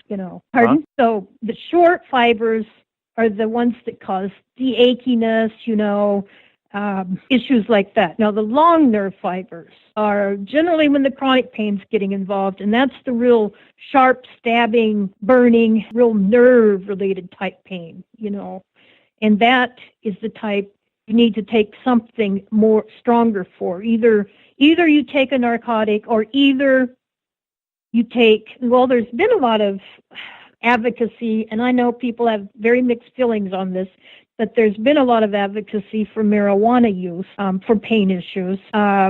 And also another thing, there's other issues. There's other ways that you can control the pain. Like I have a electric stimulator in my back, and that's one of the reasons I really come to this clinic, is because they're the ones that put it in. They're the ones that change the batteries. They have very good management of my pain stimulator. Now, this does not have any medicine in it. What it does is it actually sends electric messages to my spine, and it overrules the pain messages so that my pain is better controlled that way. And one thing that they just came out with, my doctor had mentioned it to me when I had my last nerve ablation. They do that for me too, for my back. And that's generally once a year that I have that done. So I have to do it to each side, and I just finished that. And when it gets to be time, I definitely know it's time to do it. But at any rate, one thing they came out with the stimulator. When it's time to do that. Well, I understand too. I've never been through it, but I understand too that they teach like meditative type absolutely. Techniques to manage the pain. Yeah, I did that a lot with my hospice patients, So definitely. And one thing that with my stimulator, they just now I mentioned the electrical currents, and sometimes those currents that pass through your body, at first they were great for me. Then it got to a point where I can use it for a little while, but then I have to turn it off because I'm feeling more of the electrical current. So then it's not helping me as much. But they just came out with some type of high frequency where you no longer feel the electrical currents, but yet it overrides the pain messages. So that's the next step they're going to take with me when I come back to see my doctor. So I'm kind of looking forward to that one. So yeah. I think that will be great. I can well imagine. That'll be super great. So, but I wanted to ask you on Workman's Comp, you mentioned that you should file, and you should file immediately with your supervisor papers, even if you don't think you're hurt that bad.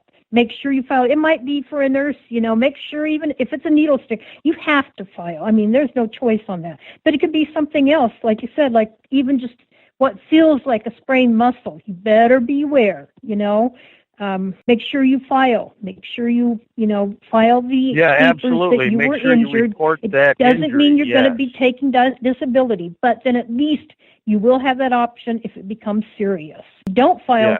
You won't have that option. And you have a limited time. File those papers. I don't remember how many I know you've got to file those. The first one related to the incident immediately, but I know you've got a limited time to file for disability related to an injury and that type of thing too. I don't know how much time you have, but that's something people should be aware of, is the time factor too. So right, but if you're in an ongoing situation to where you haven't been released from workers' comp, because then they'll only cover you for so long, no matter what you do. You're only covered so long by workers' comp, and I mean, on your total disability. I can't go to work and I got to be at home. Well, we're going to pay you, and then until your treatment's over. Exactly. Well, then they'll tell you, well, you've reached your healing plateau. In other words, you're as good as you're going to get, so we're not going to pay anymore.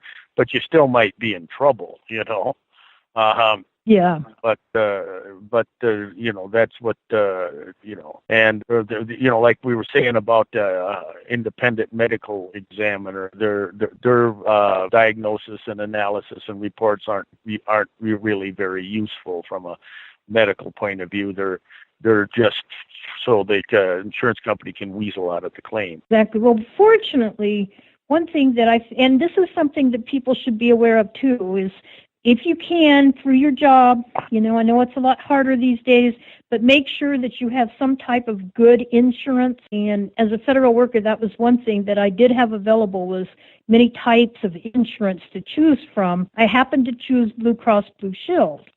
And I have had Workman's Comp tell me that they could not pay for something. I would call Blue Cross Blue Shield, and they said, when this happened, the first time it happened was when I had to do my back surgery. And so when Workman's Comp refused to do it, I called Blue Cross Blue Shield, and they said, you need it. The doctors have said you need it. You go get it. We'll pay for it, and we will follow up with Workman's Comp. And that's really another helpful, thing, right? You've made a very valid point there. If your own insurance will pay for it, go for it, and then they can fight with workers' comp for it, but you've had your procedure done that you need. Yeah, and do file with Workman's Comp first. I can't stress that enough, because they need to say no, and then you can have Blue Cross Blue Shield follow up if they say they won't do it. Blue Cross Blue Shield, or whoever your insurance is.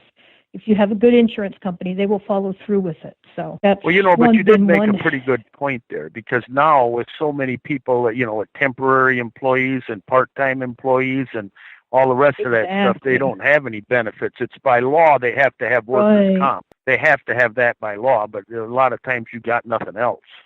Exactly. And it is helpful if you do have insurance. I mean, it really is. I know a lot of people don't these days.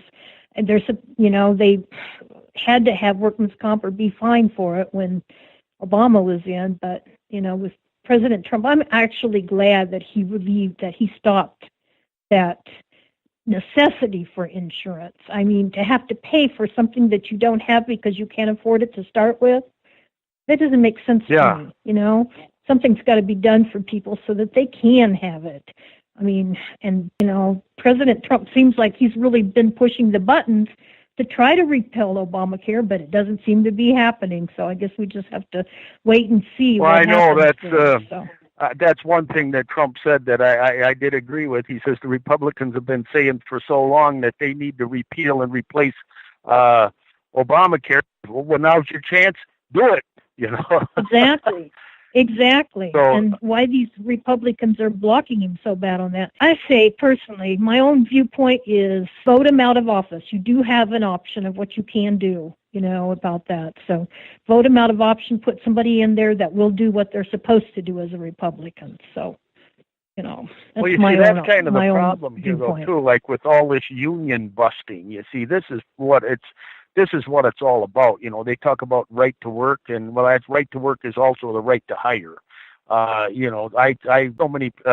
don't have to hire union people. I can hire non-union people, and I don't have to pay them benefits, and I don't have to pay a living wage and one thing and another, you see, and they don't have any rights. They don't have any union representation. A lot of times the unions are the only friends that the working people have, Right, exactly. And if they don't have that, it's a lot harder on them. That's for sure. Absolutely. Yes. I fully agree with that. Great. To reiterate, I think the most important thing is to file with everybody that you can and cooperate with. They want you to go to this doctor, go to that doctor.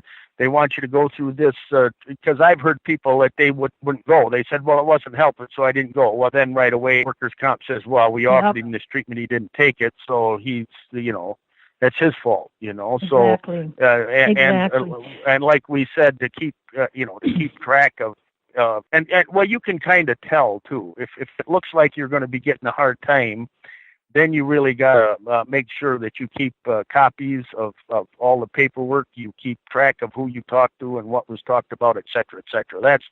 That's probably the most important thing, really. Right. Absolutely. Absolutely. I can't stress that enough. Just as you said, definitely keep track of everything. Jump through whatever hoops they make you jump through, because in the end, because you jump through those hoops, you will get your workman's comp, and you will get disability. You will. You're almost, got to go through if you've got a legitimate claim and you pursue it, it might take a while, but you will get it through. Absolutely. And it's very painful. It's very painful. And yes, it's a pain you don't need when you're living with pain already. But if you stick it out. It's frustrating. It's an ordeal. Just dealing with them is an ordeal, It is. Yeah. It really is. And it's something that people don't need when they're already hurt as bad as they are, and they're dealing with that, and then they have to deal with this too. It's like, I described it one time as being in a ocean. All of a sudden, you're in a black ocean. It's nighttime, and there's no light around. You cannot see anything. These waves are taking you over, and you can't escape. You're in the middle of it all. I mean, there's just barely enough room where you can catch breath once in a while to keep going, and that's it. It's very difficult. Yeah, and going where? Very, very difficult. Yeah. Exactly. Yeah, well, exactly. I'm staying afloat, but where the hell am I going, Right, exactly. Absolutely. Very stressful, but you will get there. I think I just wanted to get the word out there so bad, because I know how difficult it is.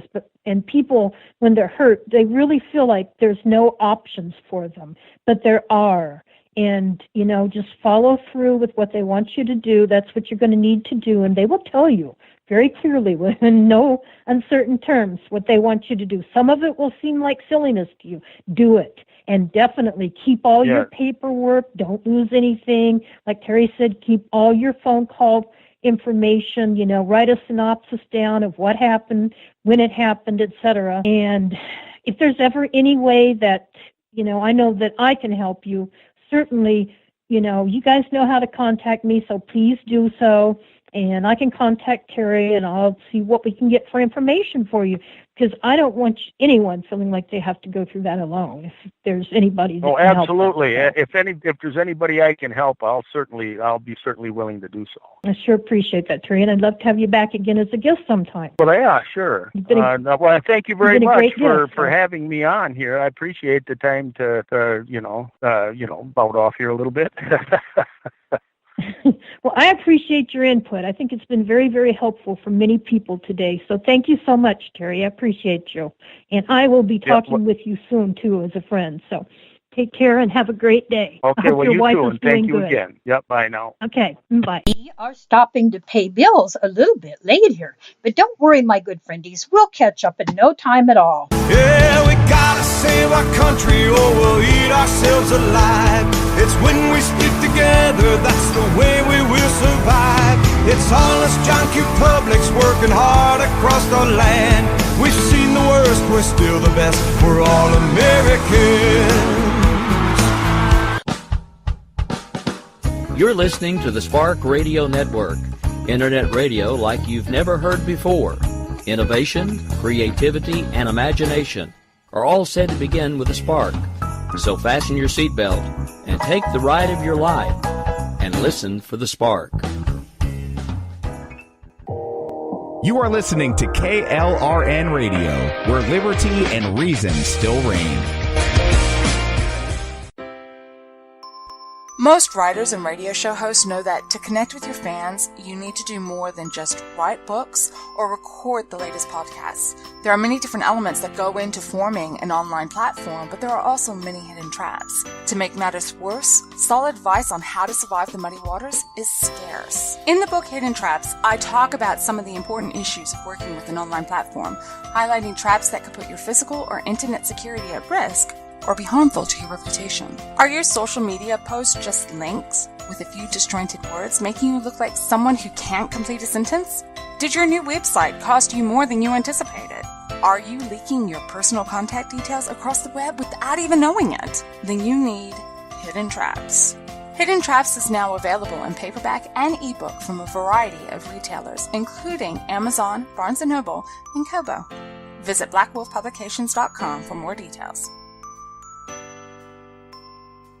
If you're 85 or younger, would you like peace of mind and comfort for your family? We're Final Expense Direct with an urgent message for you. The average funeral today costs over $8,000, but the most you'll get from government benefits is $255. How will your family pay the difference? We can help. Our senior plans start as low as just $1 a day and pay up to $30,000 for a funeral and other final expenses. Peace of mind is easy. There's no medical exam. You'll have lifetime coverage, and your plan can't be canceled as long as you pay your premiums. Call now for free information about our senior plans. Answer a few simple questions and receive approval right on the phone. Plus, call right now and we'll give you a subscription card for free. Call 800-553-8687. That's 800-553-8687. Again, 800-553-8687. KLRN Radio has advertising rates available. We have rates to fit almost any budget. Contact us at advertising@klrnradio.com.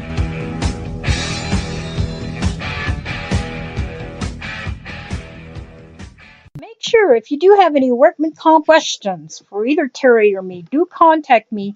And you know how to reach me. I'm hoping it's Flo at KLRNradio.com, or you can do Flo's Focus at KLRNradio.com. And you can even go to Twitter and look up Flobo, and you'll find me there too. So just find me and contact me with any questions. We'd love to be able to help you out any way that we could. And we know going through workman's comp issues, especially if you are having pain in the midst of all that, is not a fun time. So please feel free to contact us anytime. That's something that both of us can help you on. I'm going to take a little detour here, just covering some of the psychosocial situations that happen. And they happen generally when you're working towards getting workman's comp, or you are getting workman's comp because you've already been injured. Well, it's not easy. You get this sudden package that you really don't want. And it says something like this. No, it's never going to get better. Forget it. It's not just a pain. It's also a massive pain in the arse, if you know what I mean there. So it's no surprise that anger is an emotion that's so common among people with chronic pain. It's not just the physical pain that makes you angry. How you think about that pain also plays a huge part. We get frustrated, and I've seen this time after time with hospice patients. It's not the dying that's bothering them. They're getting frustrated because they feel they can no longer do the things we want to do in life because of our pain. Anger and resentment can build up if we blame others or external circumstances for causing our problems. And then there's the injustice of it all. Why in the world do we have to deal with this crap? Struggle every day when others are fine.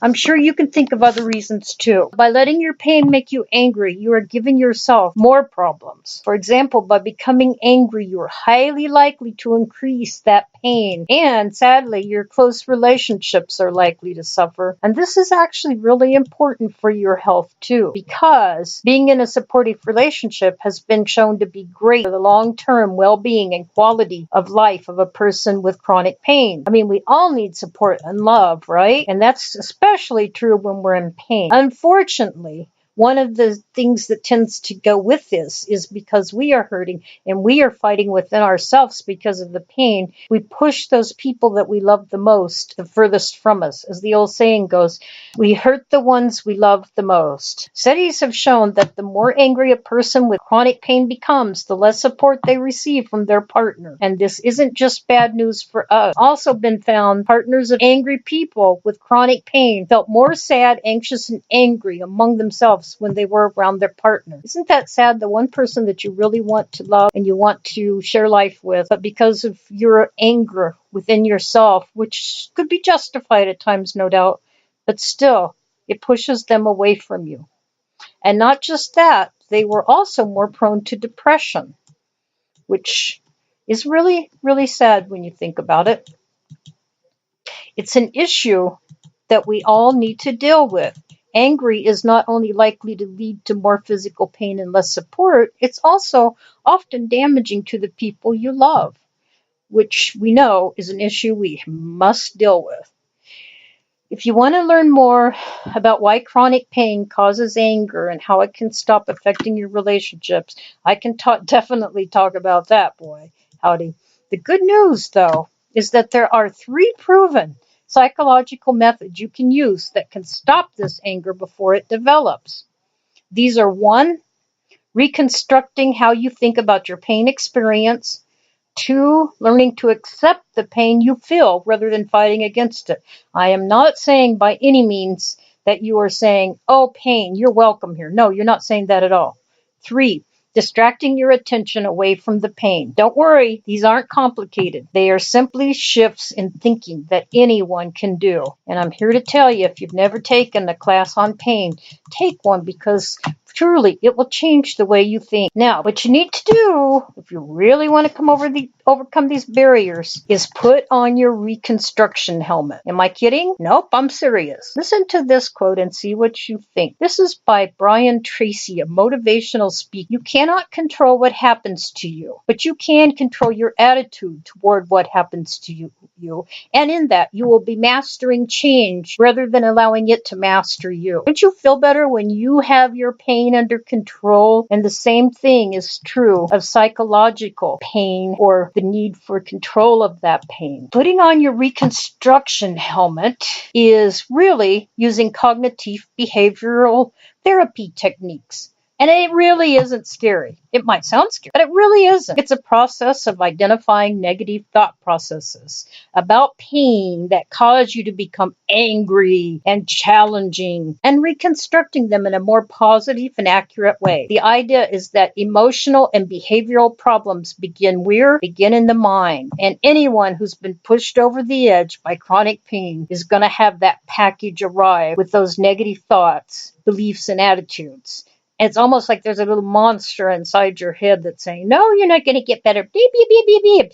And it actually almost can be talkative to you at times, telling you, but don't listen to it. You can fight back. You see, the problem is that a lot of times these negative thoughts and beliefs aren't accurate. Take pain. Now, we all share beliefs about pain that we learn as we grow up.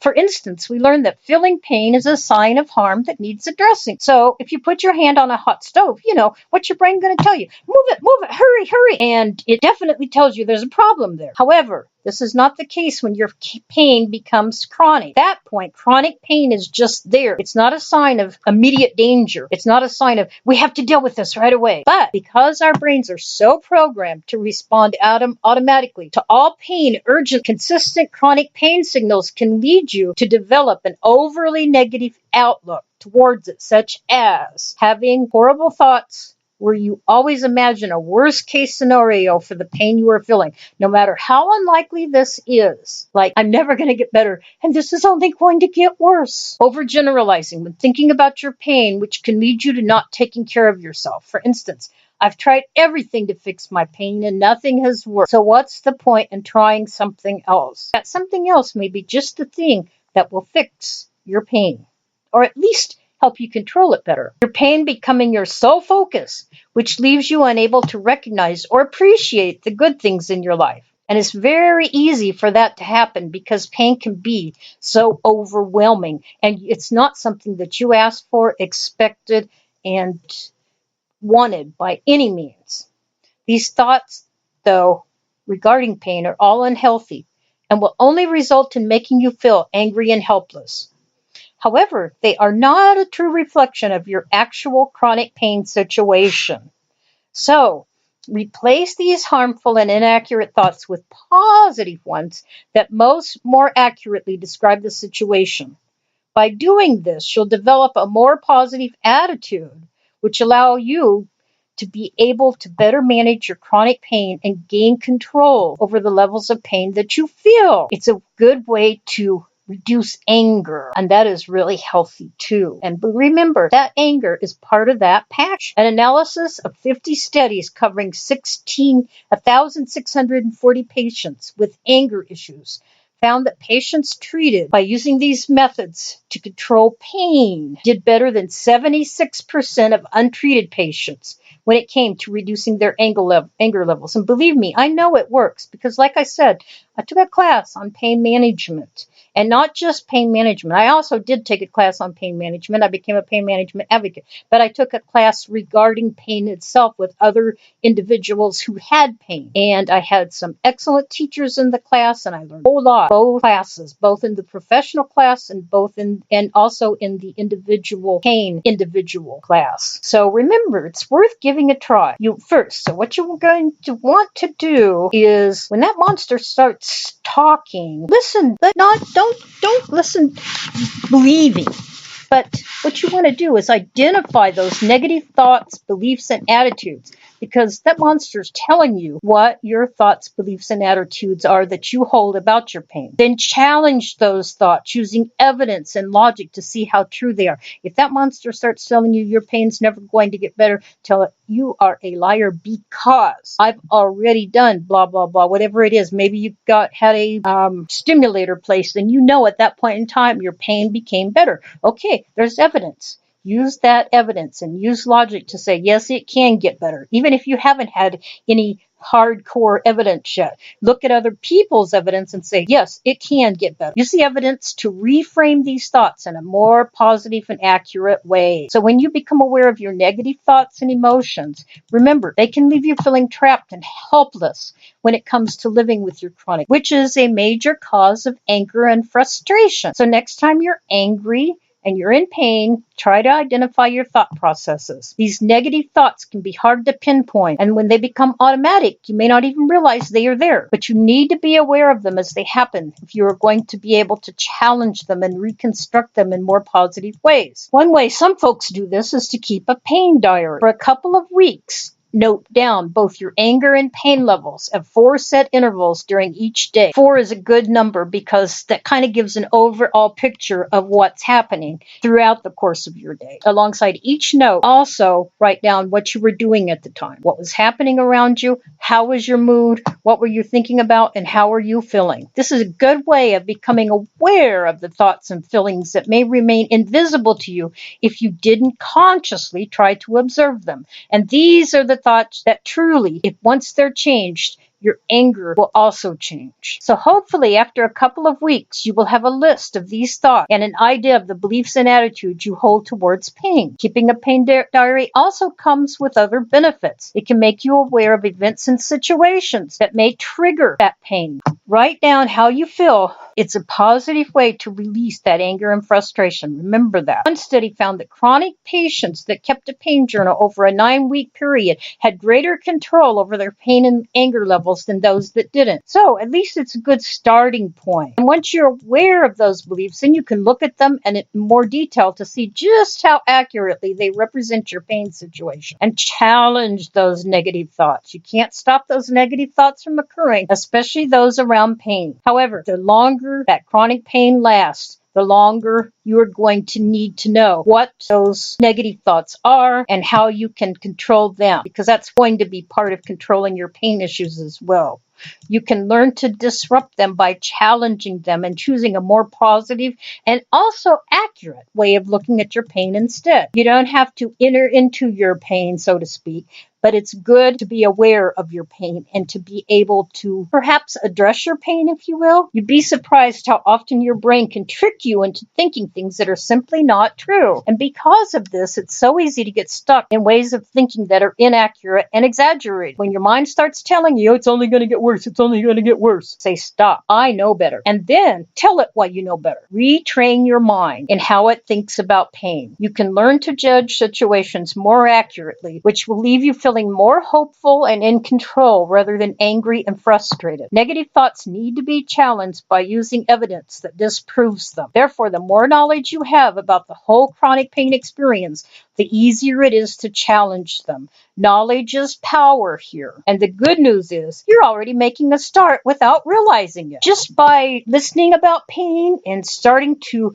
look into other areas about pain, you are beginning to look for facts and learning facts. And you'll see just how unlikely and irrational many of your thought processes about pain are. Forums can be great for you for other reasons too. Forums can be a way that you reach out to others. Maybe you have a support group in person that you can attend, which is basically what mine was, or you can go to a forum. My support group happened to be a teaching support group, and I learned a lot from it. Learned so much from it and really helped me, as I said, to control my pain. You can also find some forums online. There are various places you can find helpful places where others are also expressing their thoughts on pain. So chronic pain can be an isolating illness, but remember, there are areas where you can have a source of inspiration as you listen to others, as you read what others have learned. They give you access to hundreds of people going through similar experiences to you every day when you use some of those forums. So not only can they help you to increase your understanding of your own problem, they're a great place to learn new ways of coping through the experience of others. So wherever you get that from, wherever it is, support group, forum, whatever, it's a good place to go to get it. Plus, they are a source of support and encouragement that you may lack times in your day-to-day life. So once you're armed with all this chronic pain knowledge, it's truly time to put on that reconstruction helmet. Reconstruct your thoughts. Turn the negative into the positive. Be positive and realistic. So now you have a list of negative thoughts from your pain diary, and you know more about how that pain is affecting you and what your thoughts and feelings have been towards it. You've armed yourself now with a wealth of knowledge on chronic pain as well. So how do you go about using that? How do you go about reconstructing those thoughts?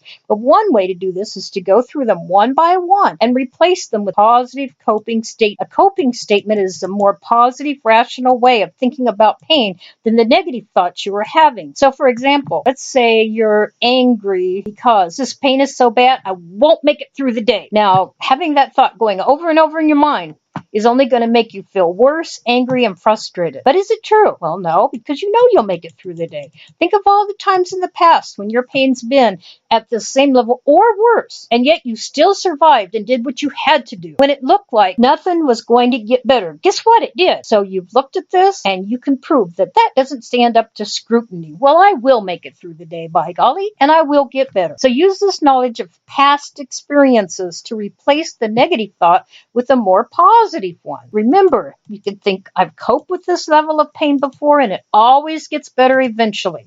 I'll cope today as well, by golly. And with that thought in mind, you are far more in control than before and less likely to get angry or defensive or any of those other emotions, and you can move away from that nasty package that you receive. Or maybe you're having a woe is me day and you have the following thought going around in your brain, going around and around and around. Why me? Why do I have to suffer this pain while others don't? Now, dealing with chronic pain is awful. Of course it is. We do know that. But thinking along those lines is only going to make you angry and resentful. And when you think about it, are you really, truly the only one struggling out there? Of course not. And truth is, a lot of people have it a lot worse than you do. So change the thought to, there are millions of people out there suffering even worse than me and still coping. I'll be fine. Just that simple shift will stop you feeling helpless, angry, and alone. Or maybe you're having catastrophic thoughts such as, this pain has gotten far worse than usual. That's me done for. It's escalating. It's not going to stop. I'm done for. The end of the world is nigh. But again, through a mixture of past experience and knowledge that chronic pain has peaks and troughs, you can change your thought process to, I'm just having a bad pain day. I've had them before and they'll pass. I'll be feeling better soon. Another example, I'm useless because I can't do such and such like I used to be able to. And I can't do such and such and I can't do such and such. Well, okay, it's time to shift the focus again. You're getting to know this routine here. I'm proud that I can still do X even though I have chronic pain. So for me, what I've learned is don't focus on what you can't do. Focus on what you can do and be glad that you can do it. And those little things that you really want to do, you don't have to take them all on at once. Do a little bit at a time and you will eventually get that project finished. And then there's always that horrible thought of, if I try to do such and such, then my pain will get worse. Maybe I could seriously injure myself. Well, there's the difference between chronic and acute pain. My pain is chronic, not acute. So doing such and such won't injure me further as long as I'm not going beyond my limitations. I just need to pace myself and not overdo things. So what you're doing is you're looking at the anger and frustration that pain is causing in your life, and we are changing the negative package to a more positive package. Go through the negative statements that you have written in your pain diary and challenge and reframe them in this way so they more accurately reflect reality. And you can do a lot more too. Accept your pain to prevent anger. We've talked about that to a degree. The acceptance method argues that by attempting to control your thoughts about pain, you are continually fighting and struggling against them. And these constant struggles can cause you long-term emotional and physical distress. So instead, you need to learn to accept that you will experience pain and the negative thoughts that come with it. But don't allow them to affect you or get in the way of the things you want to do. Easier said than done, right? We know that chronic pain can disrupt our lives. But to live a fulfilling and satisfying life, we can work towards goals that are important to us as a person. That's something that we really want to get done and do the things that matter. And there is some evidence that by accepting pain, rather than trying to reduce or control it, you can continue with the activities you enjoy despite being in pain. One study tested the performance of people with chronic pain over 7 different physical tasks. The group that were using pain acceptance strategies showed a 16% improvement in their performance. However, the group that used pain control strategies showed an 8% decrease in their performance. So you've got a pain acceptance strategy and a pain control strategy. There's a big difference there. This suggests that the people who use pain acceptance strategies had a high tolerance for pain and were better able to persist with activities. So just think of the difference that this kind of thinking could make to your mood and lifestyle. How many times do you put off things that are important to you just because you think pain will be too much to bear? And believe me, I'm preaching to myself when I say this. I'm just sharing the message with everyone else. But to myself, I believe I'm preaching, indeed. This could be anything from attending a friend's wedding, spending time outdoors with your family, being able to work, pursuing a hobbit, or... Okay, a hobbit now. Pursuing a hobby, and sorry, I can't talk there. My tongue decided to take its own little adventure there. Or taking an adventurous holiday like my tongue did. And how angry does it make you when you are stuck at home while everyone else is out there having fun? So, if you could learn to accept the fact that you will feel pain, but not allow it to stop you, wouldn't that be a great thing? This is what the acceptance method is all about. Now, this takes a bit of mental practice, awareness, and flexibility to accomplish. But there are 3 techniques you can use to gain this flexibility, which are acceptance, mindfulness, and life values. Well, we've already talked about acceptance, and of course this concept includes accepting the negative thoughts that occur because of our pain. But accepting your negative thoughts, it means what? It means not giving in to them. It means not letting them reduce you to an angry, self-pitying individual. What it means is observing the thought, allowing it to occur, but keeping it a distance away and allowing it to pass. Thoughts do come and go. They're like clouds, you know. Clouds are in the sky. They don't stay. The same cloud doesn't stay in the sky day in and day out. They come and they go, and that's what thoughts do. They are natural, and you are never going to be free of negative thoughts unless you actually decide to work at it. And you will always have negative thoughts anyway, as well as positive thoughts. But you can learn to let those negative thoughts go by just like clouds. Accepting these painful thoughts will occur along with your pain, and finding a way to live with them without allowing them to affect your behavior can eliminate the struggle against pain and reduce the anger and frustration that comes with mindfulness. You probably know the routine by now. We'll be back just in a little bit because we need to go pay some of those station bills. See you on the upside. Friends are quiet angels who somehow make you see the light that's in the darkness before the dawn. And all at once your journey's not so long. You're listening to the Spark Radio Network, Internet radio like you've never heard before. Innovation, creativity, and imagination are all said to begin with a spark. So fasten your seatbelt and take the ride of your life and listen for the spark. You are listening to KLRN Radio, where liberty and reason still reign. Most writers and radio show hosts know that to connect with your fans, you need to do more than just write books or record the latest podcasts. There are many different elements that go into forming an online platform, but there are also many hidden traps. To make matters worse, solid advice on how to survive the muddy waters is scarce. In the book Hidden Traps, I talk about some of the important issues of working with an online platform, highlighting traps that could put your physical or internet security at risk or be harmful to your reputation. Are your social media posts just links with a few disjointed words, making you look like someone who can't complete a sentence? Did your new website cost you more than you anticipated? Are you leaking your personal contact details across the web without even knowing it? Then you need Hidden Traps. Hidden Traps is now available in paperback and ebook from a variety of retailers, including Amazon, Barnes & Noble, and Kobo. Visit blackwolfpublications.com for more details. If you're 85 or younger, would you like peace of mind and comfort for your family? We're Final Expense Direct with an urgent message for you. The average funeral today costs over $8,000, but the most you'll get from government benefits is $255. How will your family pay the difference? We can help. Our senior plans start as low as just $1 a day and pay up to $30,000 for a funeral and other final expenses. Peace of mind is easy. There's no medical exam. You'll have lifetime coverage, and your plan can't be canceled as long as you pay your premiums. Call now for free information about our senior plans. Answer a few simple questions and receive approval right on the phone. Plus, call right now and we'll give you a discount prescription card for free. Call 800-553-8687. That's 800-553-8687. Again, 800-553-8687. KLRN Radio has advertising rates available. We have rates to fit almost any budget. Contact us at advertising@klrnradio.com.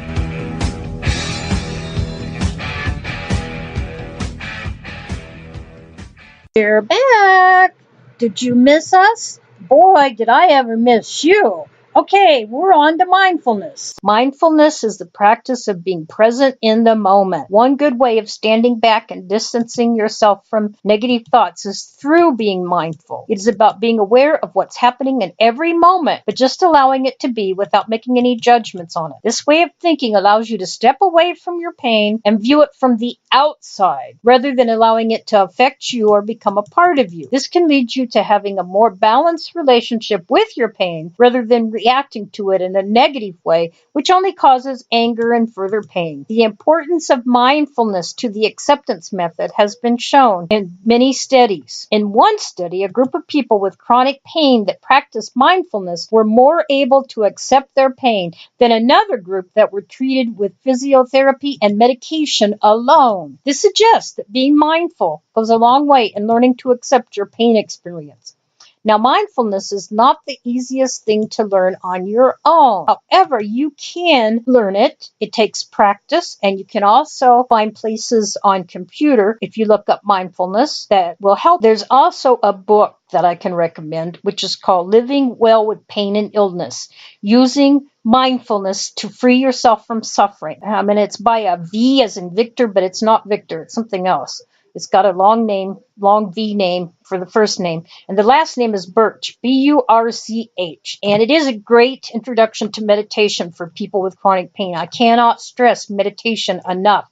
I use meditation with my hospice patients, and also when I was in the pain teaching group, they used meditation for us, and I still have some of those taped, and they are very, very helpful. This particular book is written by someone who has been living with chronic pain for over 30 years. So not just an expert with no actual experience of the condition. This person really understands. Being present in the moment takes lots of practice, but keep at it. The benefits are worth the effort. And identify your life values. Now you have learned how to accept that pain and negative thoughts will happen. You understand that. But how does that help when you are having a bad pain day? When everything is a struggle, how can you distance yourself and carry on regardless? Well, one thing for sure, it's not easy. But the acceptance method is based on the thinking that if the activity you're doing or want to do is important enough to do, you will then override your pain and negative thinking. Well, I know it sounds a bit far-fetched, doesn't it? But look at endurance athletes as an example, like running a marathon or any other endurance, for that matter, endurance athletic procedure. They are constant pain after a certain point. Every fiber in their body is screaming at them to stop. So why do they keep going? And how do they keep going? They know the pain is coming and they accept it when it arrives, but they don't give in to it. Instead, they focus on the important goal that they want to achieve.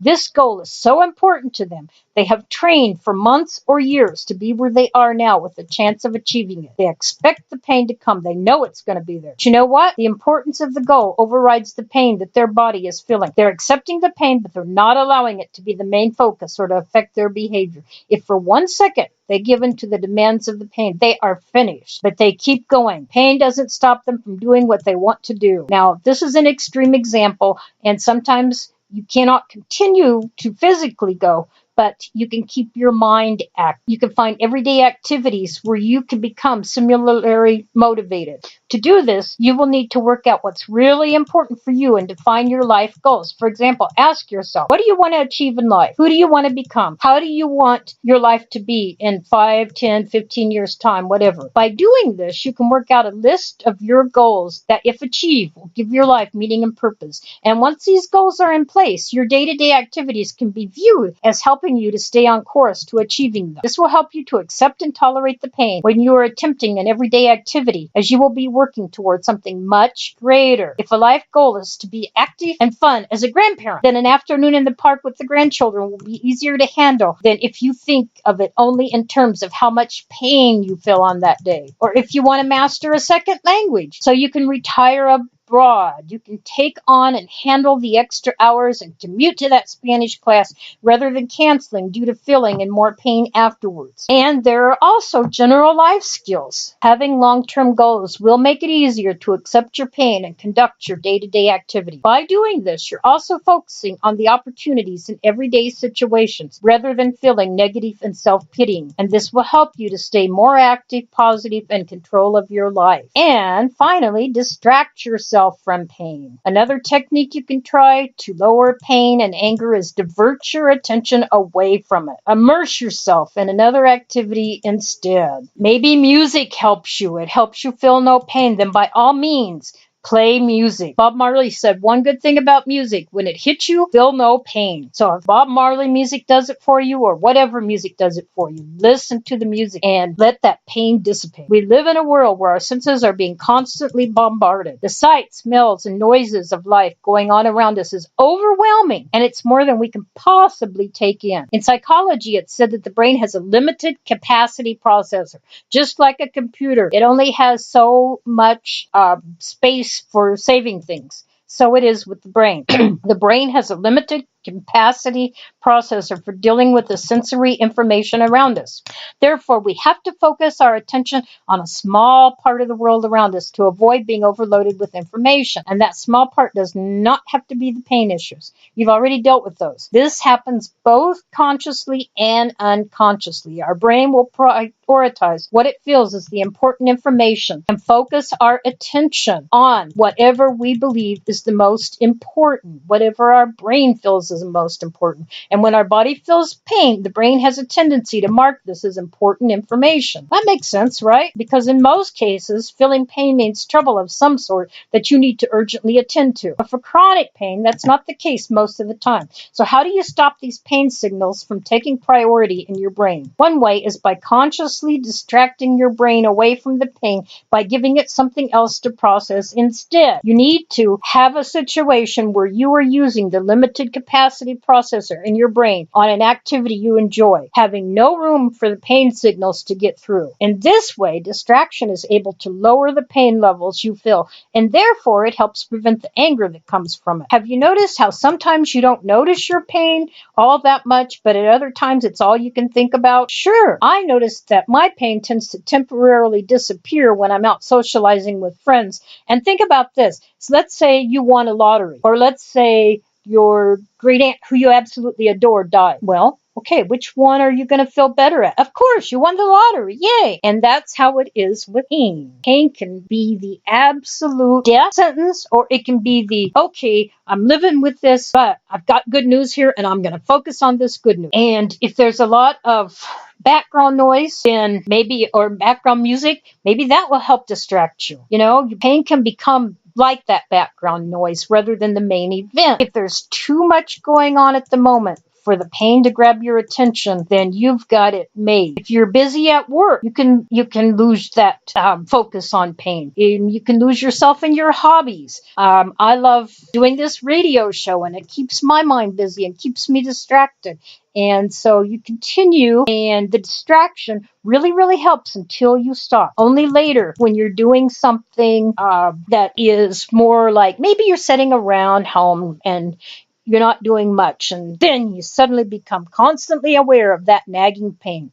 With no distractions, the pain signals take priority once more. So the distraction is very, very, very important for people with pain. Go walk the dog, or Netflix and movies, or play video games, or play an instrument, or do a puzzle, or read a book with a glass of wine, or cook up a new recipe, or call a friend, or go kiss your husband or wife, whatever it takes. Whatever it works for you to occupy your mind, give it a try. And an added benefit of indulging in activities that you enjoy is that you are releasing endorphins. And what's endorphins? Well, what they do is they help to block pain signals from reaching your brain. So that's a biggie, a double-barreled attack. This will also help to improve your mood. You relax and lower your anger levels. And if you feel happier, it will have a positive effect on your pain levels too. That stress will really get you. So watch out for stress. Try to stay away from stress as much as you can.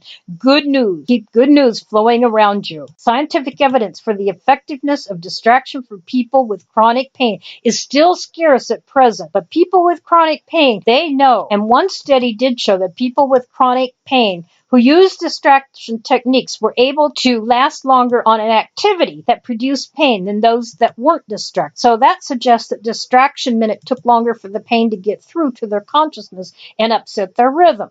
So while distraction shouldn't be seen as a solution, it can be an effective coping strategy that's worth experimenting with. And if you find activities that you enjoy and that can also give you a few hours relief from the pain, well, that can't be a bad thing, right? And rounding things up, you can see the danger perhaps now of allowing chronic pain to make you angry. It becomes a vicious circle, and that package comes back into play, full play, where being in pain can cause anger, but being angry will only cause you to be in more pain. And so the viciousness continues. Pain causes anger, anger causes pain. It's like the dog chasing its tail and never catches it. So pain causes anger when you get frustrated at not being able to achieve certain goals.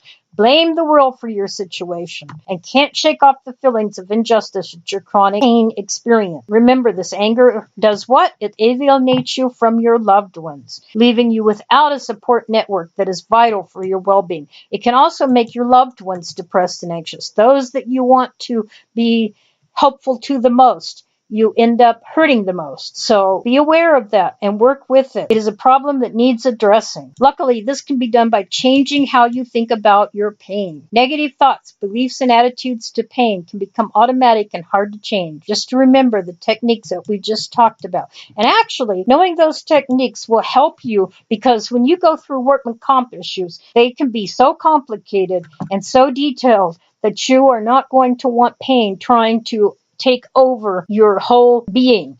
As bad as the pain is, there are ways that you can relax, and that relaxation is vital as well. But you want to relax, and you want to stay busy, and you want to do things in moderation. And don't push yourself. Of course, you can make the choice. Maybe something you're going to do one day is worth hurting more the next day. Maybe you're going to go to a wedding, and by the time you get home from all the activities, you will be sore, you will be hurting, it will be very painful. But it is worth it because you got to go to that wedding. So, you just have to weigh things out. I hope that some of the techniques that I've given will help you through your workman comp experience and painful situations that you may have as you cope with your workman comp experience. We're glad you're back. Missed you here. It was great having Terry on for a little while. I hope he answered some questions regarding workman's comp that you might have had. And I am getting ready to talk about a whole lot more related to workman's comp that really you might just really want to know. And make sure, if you do have any workman comp questions for either Terry or me, do contact me. And you know how to reach me. I'm hoping it's Flobo at KLRNRadio.com, or you can do Flo's Focus at KLRNRadio.com. And you can even go to Twitter and look up Flobo, and you'll find me there too. So just find me and contact me with any questions. We'd love to be able to help you out any way that we could. And we know going through workman's comp issues, especially if you are having pain in the midst of all that, is not a fun time. So please feel free to contact us anytime. That's something that both of us can help you on. Now, regarding workman comp, here's 10 basics of workers' comp that all employers should know, and employees, so that includes you. Let me just say, you never think you're going to be hurt. We're always the one that's never going to get hurt. Well, I'm sitting here and I'm hurting, and the reason I'm hurting is my back is going a little nutty because it says it's going to rain tomorrow. And the reason that it's done this for 12 years now is due to an injury that I sustained and had to be on workman's comp for that, and am permanently disabled because of it. So yeah, you really need to know these things. You may not be the one that's going to be exempt after all. And you do need to know that workman's comp is the primary insurance that applies when you are injured, regardless of who is at fault or negligent. It is the exclusive remedy. Some exclusions, of course, do apply, like if you decide you're going to hurt yourself, I don't know, maybe you're a cutter or something, I hope not, or you're going to be intoxicated at work, or you're going to start war. Well, all of those claims are going to most likely be denied. And aggravation of a pre-existing condition can also be covered in some states if that aggravation is caused by the employment. And we'll talk more about that in a little bit. Employees are required to report an injury to the employer within a specific time frame. If reported later than the statutory requirement, the claim can be denied. Like most states, I think now are 30 days. And if I'm not mistaken, Pennsylvania has 120 days to report. So make sure, even if it's something little, like Terry and I both have said, even if it's something little, go ahead and file, because you never know, it could turn big. In my case, I had what I thought was a pull muscle once, so I went ahead and filed the claim like I thought I was supposed to do, which was a good thing that I did. But indeed, I was able to get over it in no time. Was just off work a couple weeks, even if that long. May have been a few days, I don't know. But at any rate, I was over it quickly and I was back to work. The second time I thought was the same thing, so I went ahead and filed, and it's a good thing I did, because I was injured again. And this time I was injured for real. And it's been 12 years later, and I'm still not over it. So just always make sure, always, like we can't stress that enough, make sure you get that first paperwork filed.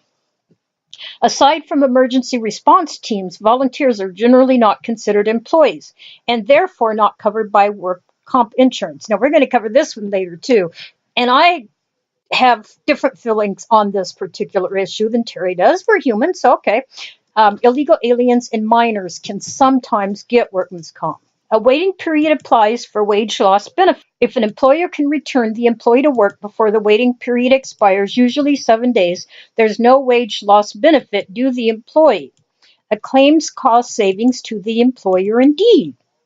If an employee is released by a physician as physically capable of some level of work and alternate work commensurate with the level of physical capability is offered by the employee may not be entitled to wage loss benefits. Does that make sense? We'll talk a little more about that in a little while too. I'm just coming over some of the basics right now. The state workers' comp governing body determines the employee's work comp benefits rate each year. Employers can also apply FMLA concurrent with an employee out on workman's comp. And this is why you're going to want to know some workman comp vocabulary. You know, we always said in every career, they have their own language. Nurses do, doctors do, you know, the medical world does, the legal world does. Every place you want to go to pretty much has its own specific terminology, which we used to call language. And of course, the sooner an employee returns to work after an injury, the sooner he recovers from that injury, and the lesser the insurance cost is to the employer. And of course, the longer the employee is off work, the lesser the chance he will ever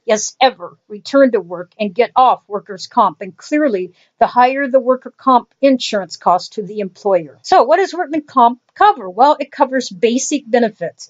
Medical care for the injured worker paid by your employer to help you recover from injury or illness caused by work. Temporary disability benefits, payments if you lose wages because your injury prevents you from doing your usual job while recovering. And how to file. Inform your employer of your injury, number one. And if you work for a self-insured employer, fill your claim directly with them. And then seek medical treatment at once. Okay, you need to know a few vocabulary words related to workman's comp. First, traumatic injury. This is a wound or other condition of the body caused by external force, including stress or strain. It must be identifiable by time and place of occurrence and member of the body, and must be caused by a specific event, of series of events or incidents within a single day or work shift, meaning that it has to happen within a single day or work shift. You have to be able to put a date on when this traumatic injury happened.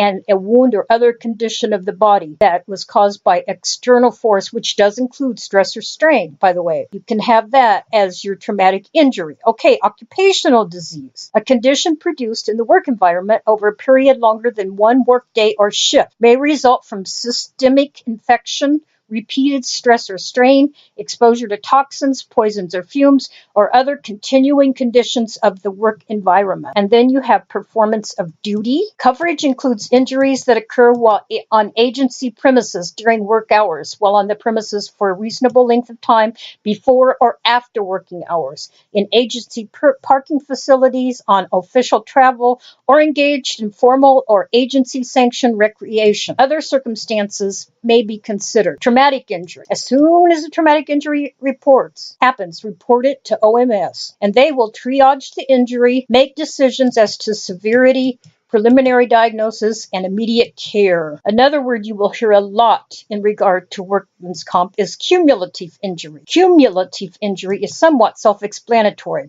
One of the most common workplace injuries are caused by repeated exposure, events, or repetitive motions. A cumulative trauma happens as often as specific injuries in the workplace, but is not as commonly understood. A cumulative trauma, sometimes called continuous trauma, is a gradual onset of pain or symptoms. It is also sometimes referred to as overuse syndrome or repetitive strain injuries. The onset of symptoms can occur so slowly that one may ignore it when it first starts happening, until the symptoms become unbearable or the person realizes that left untreated, the symptoms are not going to go away. Cumulative trauma injuries are caused by repetitive work, such as frequent typing or heavy lifting. Carpal tunnel syndrome is one of the most common types of cumulative trauma. Often back injuries are caused by cumulative trauma, especially if the employee does a significant amount of moderate to heavy lifting at work.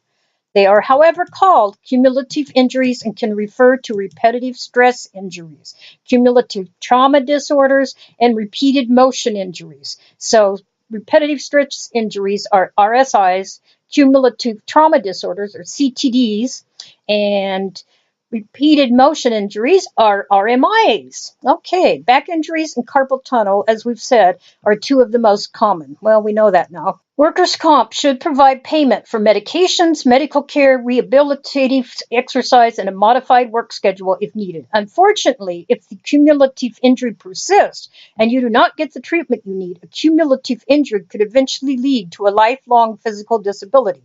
Cumulative injuries most often affect the musculoskeletal system, which includes joints, muscles, tendons, ligaments, nerves, and blood vessels.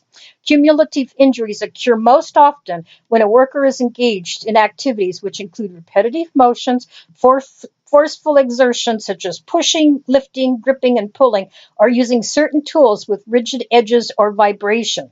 Injuries can also increase if there is limited recovery time.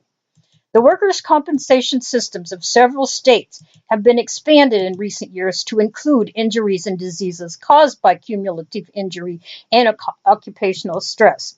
This expansion has placed a financial burden on the respective systems, on employers, and on consumers, who ultimately must pay the cost of claims through higher priced products or services.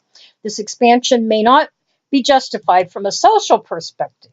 However, medical and sociological evidence is not conclusive as to whether occupational stress injuries or diseases such as coronary heart disease, hypertension, stroke, and neuropsychiatric illness are the direct result of stressful work environments. Using the California workers' compensation system as a model, the authors submit that the underlying premises of liability governing the expanded services system should be reassessed based, 1, on economic factors, specifically the increasing cost of workers' compensation, 2, on the capacity of the system to process an ever-increasing number of claims, and 3, on the principle on which workers' compensation systems were established, that of equity between the employer and the employee. On the basis of these 3 factors, the authors evaluated 3 legislative approaches to restructuring the expanded system: presumption of compensability, apportionment of liability, and threshold of compensability. The first recognizes that although certain health problems are related to the workplace, the degree of causation is difficult to prove. Under this approach, therefore, caution is presumed and injury compensated for all diseases and injuries that the system defines as work-related. The second holds that where a causal relationship between the work and the injury can be proved, the employer nevertheless should be responsible only for that portion of the disability actually caused by the workplace. The third directs that the injured employee should be compensated only when a direct causal link between the job and the injury or disease can be proved. If injury occurred after cure of duty or on travel, employee may go to an emergency room for treatment, but should report to OMS at the earliest time possible. Okay, so with your completed forms, you know what to do. The employer submits the form to supervisor no later than 30 days from the date of injury, unless your state specifically says otherwise and you are not working for federal. Step 2. Supervisor completes the forms and returns to the workers' compensation specialist within 2 days of receipt from the employee.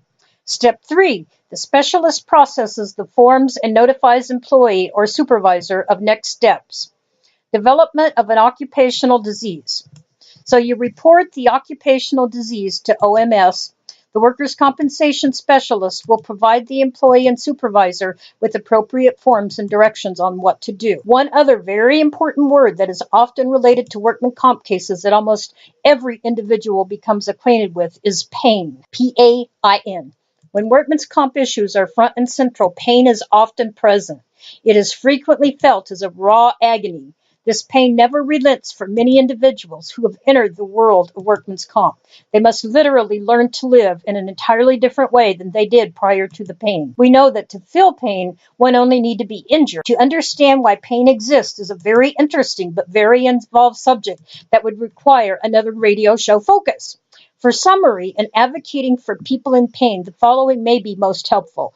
If Congress would appropriate enough money for the NIH to study basic pain mechanisms, we would then be able to find medications to bring all pain under control. Senator Roy Blunt, representative of Missouri, Republican, is the chairperson of the NIH committee for this Senate. Write to him and to your own senators asking for this funding which will benefit virtually everyone in one way or another. Don't search frantically for instant cures. For now, you must content yourself with very modest help in enduring pain. The drugs used to quiet the central nervous system in whatever form are non-specific treatments, opioids, anticonvulsants, local anesthetics, or currently available drugs are not the final answer. Let's provide the funding for scientists to blaze the trail to a real solution for pain. People who are in pain deserve release from this prison. Enough said regarding pain for the time being. One more important note, though. Pain is America's silent epidemic. Studies need to be done in this area. Just FYI, Senate subcommittee approved a $2 billion raise to $36.1 billion for the National Institutes of Health in the 2018 fiscal year that begins the 1st of October. $865 is set aside for drug abuse in the NIH budget. However, only $385 has been set aside for pain research by NIH. Although drug abuse is rampant in our country, some of this abuse will very likely, I could say definitely, be lowered if and when pain control is adequate. People that are in pain are going to do just about anything they can to control that pain. Oh. A prophecy, weapons of war. Beneath the tree, a message of peace prevails over all, and the great white pine hears the eagle's call. When the eagle calls, when the eagle calls, when the eagle cries, when the eagle cries, don't turn away, don't run and hide. When the eagle calls, when the eagle cries, join hands as one, hold your head up high.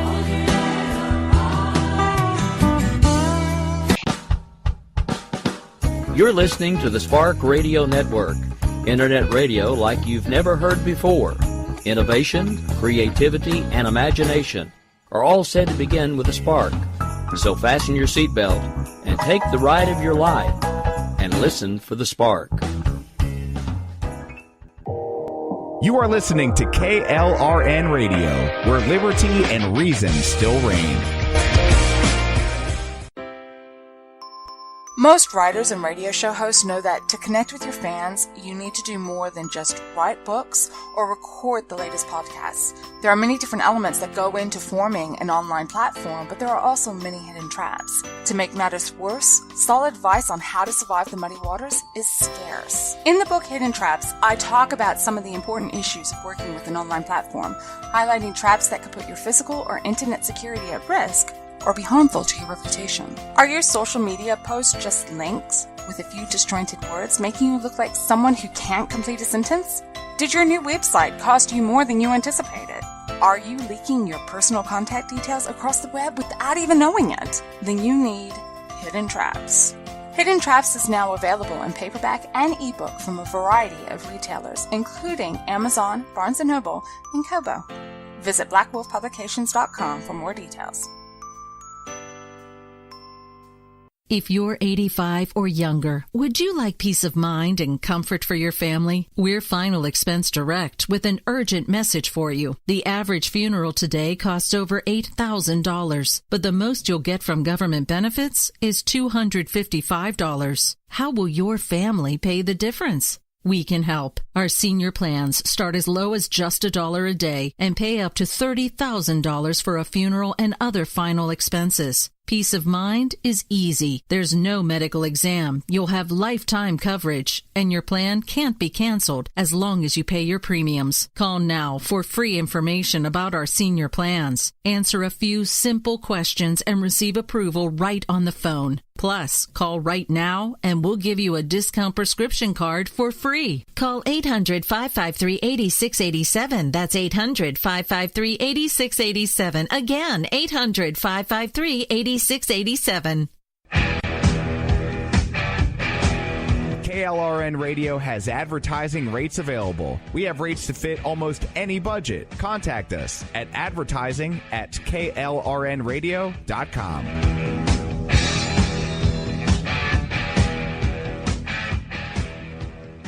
When the eagle cries, join hands as one, hold your head up high. Okay, let's move on to types of compensation. Continuation of pay. A special leave category which entitles employees to have their regular pay continued with no charge to their own leave for up to 45 calendar days of disability and or medical treatment that follows on the job injury. COP is not granted for any occupational illness. Medical services, authorized for treatment of any condition which is causally related to the factors of federal employment. Employees are entitled to all services, appliances, and supplies prescribed or recommended by qualified physicians, which in the opinion of OWCP are likely to cure, give relief, reduce the degree or the period of compensable disability, or aid in the decrease of the amount of monthly compensation. Disability benefits. Employees who were disabled due to a work-related injury or occupational disease may be eligible for disability benefits. Disability benefits include temporary disability, loss of wage earning capacity, schedule awards, and other potential benefits. Contact NIH Workers' Compensation Specialist at 301-496-2404 with any questions regarding these benefits. And of course, death benefits. Survivors of an employee whose death is work-related are entitled to benefits that may include compensation payments, funeral expenses, transportation for the remains, and other related expenses. According to the U.S. Department of Homeland Security, undocumented immigrants make up 3.5% of the United States population. In California alone, undocumented immigrants make up 10% of the workforce. With so many undocumented immigrants in the workforce, it is inevitable that some will get injured at work. But can undocumented immigrants get workers' compensation? Immigration Reform and Control Act is IRCA, IRCA. Undocumented immigrants are not legally authorized to work in the United States. The Immigration Reform and Control Act is a federal law that requires employers to verify their employees' eligibility to work in the United States. IRCA imposes heavy sanctions on employers who knowingly hire unauthorized employee. Multiple violations could cost an employer as much as $10,000 for each unauthorized employee. So, it's not very likely that they're going to get it, even if they can get it. However, in many cases, when undocumented immigrant employees were injured at work, employers tried to use IRCA to deny undocumented employee workers' compensation. Employers argue that since the undocumented workers aren't authorized to work in the United States, they are not legally employees and ineligible for workers' compensation. State laws, despite employers' reliance on IRCA, many state laws make undocumented immigrants eligible for workers' compensation. In many states, undocumented immigrants can get workers' compensation because the state statute specifically includes undocumented employees. For example, Arkansas's workers' compensation specifically states employee means any person, including a minor, whether lawfully or unlawfully employed in the service of an employer. Other states with statutes that expressly include undocumented immigrants include Arizona, California, Colorado, Hawaii, North Carolina, Tennessee, and Texas. An exception. In Wyoming, undocumented immigrants are not allowed to collect workers' compensation. While the wording of Wyoming statute seems to include undocumented immigrants when it defines employees as aliens whom the employer reasonably believes at the date of hire and the date of injury, based upon documentation in the employer's possession, to be authorized to work by the United States. Wyoming Supreme Court specifically rules in the workers' compensation claim of Adrian R. Felix that an alien who is not authorized to work in the United States is not an employee and is not covered by Wyoming's worker compensation. But we were kind of late last time getting to our station identification, so this time we're going to try to be on time. We'll return in just a bit. Friends are quiet angels who somehow make you see the light that's in the darkness before the dawn.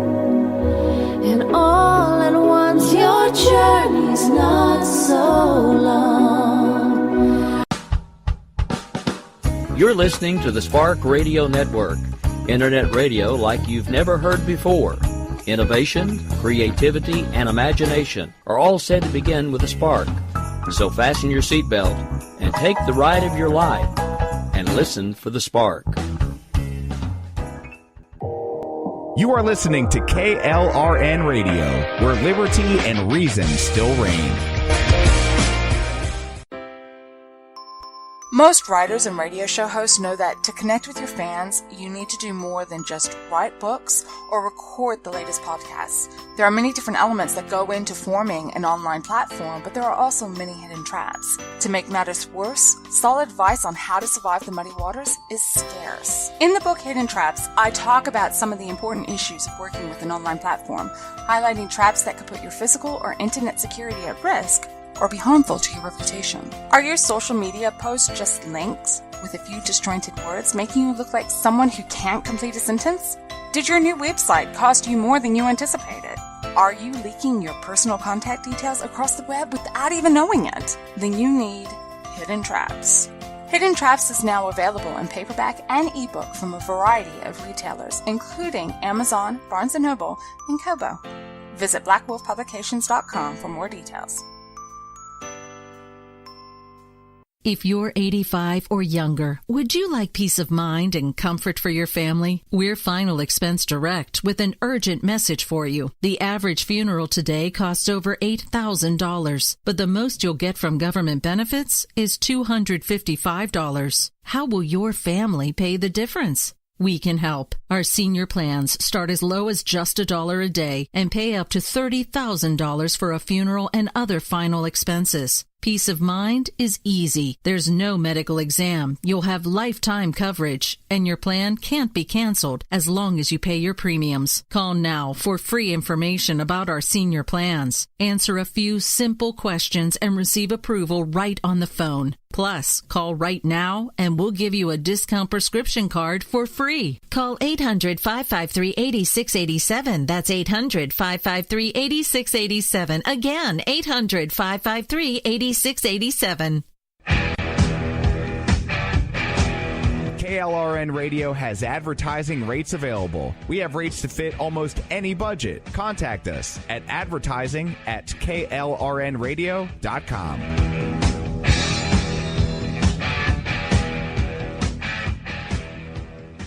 I found a quiet angel in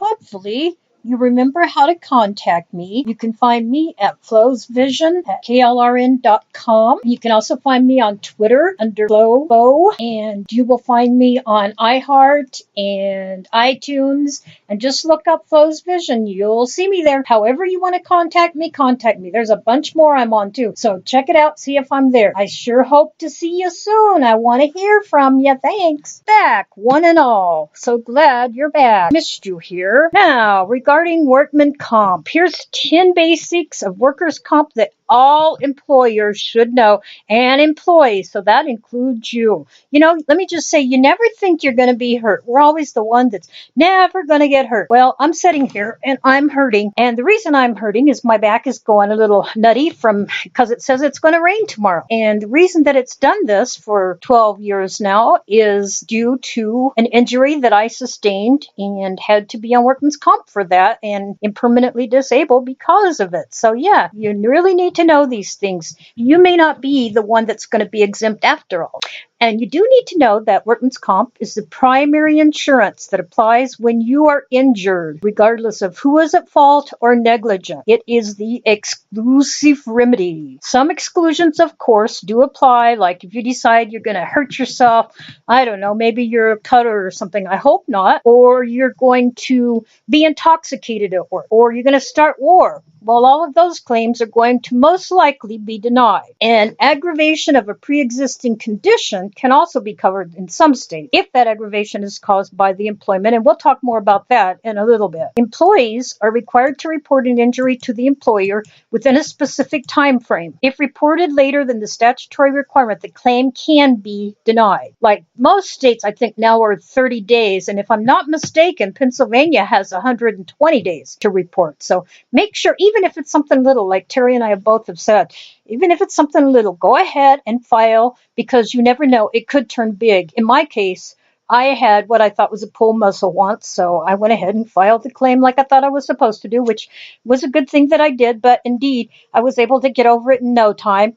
Was just off work a couple weeks, even if that long. May have been a few days, I don't know, but at any rate, I was over it quickly and I was back to work. The second time I thought was the same thing, so I went ahead and filed, and it's a good thing I did, because I was injured again, and this time I was injured for real, and it's been 12 years later, and I'm still not over it. So just always make sure, always, like we can't stress that enough, make sure you get that first paperwork filed. Aside from emergency response teams, volunteers are generally not considered employees and therefore not covered by work comp insurance. Now, we're going to cover this one later, too. And I have different feelings on this particular issue than Terry does. We're human, so okay. Illegal aliens and minors can sometimes get workman's comp. A waiting period applies for wage loss benefit. If an employer can return the employee to work before the waiting period expires, usually 7 days, there's no wage loss benefit due the employee. A claims cost savings to the employer indeed. If an employee is released by a physician as physically capable of some level of work and alternate work commensurate with the level of physical capability is offered by the employee may not be entitled to wage loss benefits. Does that make sense? We'll talk a little more about that in a little while too. I'm just coming over some of the basics right now. The state workers' comp governing body determines the employee's work comp benefits rate each year. You're going to want to know some workman comp vocabulary. You know, we always said in every career they have their own language. Nurses do, doctors do, you know, the medical world does, the legal world does. Every place you want to go to pretty much has its own specific terminology, which we used to call language. And of course, the sooner an employee returns to work after an injury, the sooner he recovers from that injury, and the lesser the insurance cost is to the employer. And of course, the longer the employee is off work, the lesser the chance he will ever return to work and get off workers' comp. And clearly, the higher the worker comp insurance cost to the employer. So what does workman comp cover? Well, it covers basic benefits. Medical care for the injured worker paid by your employer to help you recover from an injury or illness caused by work. Temporary disability benefits, payments if you lose wages because your injury prevents you from doing your usual job while recovering. And how to file. Inform your employer of your injury. Number one. And if you work for a self-insured employer, fill your claim directly with them. And then seek medical treatment at once. Okay, you need to know a few vocabulary words related to workman's comp. First, traumatic injury. This is a wound or other condition of the body caused by external force, including stress or strain.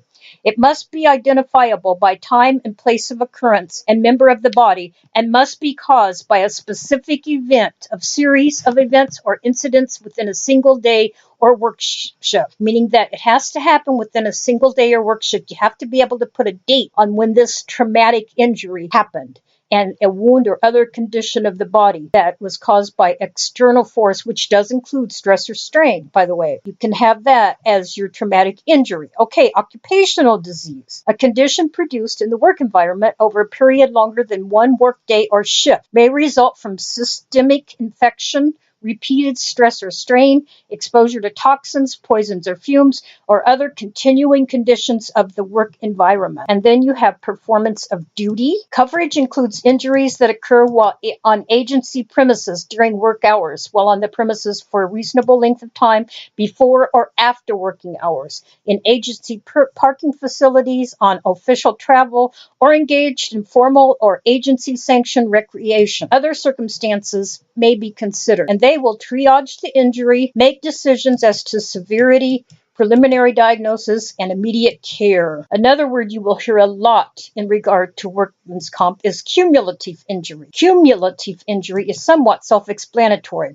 One of the most common workplace injuries are caused by repeated exposure, events, or repetitive motions. A cumulative trauma happens as often as specific injuries in the workplace, but is not as commonly understood. A cumulative trauma, sometimes called continuous trauma, is a gradual onset of pain or symptoms. It is also sometimes referred to as overuse syndrome or repetitive strain injuries. The onset of symptoms can occur so slowly that one may ignore it when it first starts happening until the symptoms become unbearable or the person realizes that left untreated, the symptoms are not going to go away. Cumulative trauma injuries are caused by repetitive work, such as frequent typing or heavy lifting. Carpal tunnel syndrome is one of the most common types of cumulative trauma. Often back injuries are caused by cumulative trauma, especially if the employee does a significant amount of moderate to heavy lifting at work. They are, however, called cumulative injuries and can refer to repetitive stress injuries, cumulative trauma disorders, and repeated motion injuries. So repetitive stress injuries are RSIs, cumulative trauma disorders or CTDs, and repeated motion injuries are RMIs. Okay, back injuries and carpal tunnel, as we've said, are two of the most common. Well, we know that now. Workers' comp should provide payment for medications, medical care, rehabilitative exercise, and a modified work schedule if needed. Unfortunately, if the cumulative injury persists and you do not get the treatment you need, a cumulative injury could eventually lead to a lifelong physical disability. Cumulative injuries most often affect the musculoskeletal system, which includes joints, muscles, tendons, ligaments, nerves, and blood vessels. Cumulative injuries occur most often when a worker is engaged in activities which include repetitive motions, forceful exertion such as pushing, lifting, gripping, and pulling, or using certain tools with rigid edges or vibration. Injuries can also increase if there is limited recovery time. Disability benefits. Employees who were disabled due to a work-related injury or occupational disease may be eligible for disability benefits. Disability benefits include temporary disability, loss of wage earning capacity, schedule awards, and other potential benefits. Contact NIH Workers' Compensation Specialist at 301-496-2404 with any questions regarding these benefits. And of course, death benefits. Survivors of an employee whose death is work-related are entitled to benefits that may include compensation payments, funeral expenses, transportation for the remains, and other related expenses. According to the U.S. Department of Homeland Security, undocumented immigrants make up 3.5% of the United States population. In California alone, undocumented immigrants make up 10% of the workforce. With so many undocumented immigrants in the workforce, it is inevitable that some will get injured at work. No tango documentos opens up a Pandora's box of legal issues, literally. Many argue that undocumented employees should receive no benefits because they are working in the country illegally. In many border crossing locations, there is a government sign which reads, "Warning, if you are entering the United States without presenting yourself to an immigration officer, you may be arrested and prosecuted for violating United States immigration and custom laws." Many argue that because of the employee's undocumented immigration status, there can be no valid enforceable employment contract between the employee and employer. Some argue that deportation and exclusion from the U.S. is paramount to incarceration, and many states provide for suspension of benefits during periods of incarceration. On the other hand, some argue that where the employer knows that the employee is an illegal immigrant, there is no valid reason to withhold benefits. They point out that workers' compensation laws were enacted to make sure the expense of injuries created by the industry was placed on the industry rather than on society or employees. They claim that anyone knowingly employing legal immigrants should not be able to reap the benefits of doing so, but avoid the responsibilities. By denying benefits, the employer shifts the cost of the situation it has knowingly created on the tax-paying public, giving it a superior financial position to those employers who operate within the bounds of the law. No matter which side of the debate you were on, decisions regarding a workers' compensation claim presented by an illegal immigrant must be made. With immigration issues grabbing the headlines around the country, understanding the workers' compensation claims involving illegals is vital to claims handling. It remains illegal for U.S. employers to hire or recruit illegal immigrants or to refer them for work and receive a fee.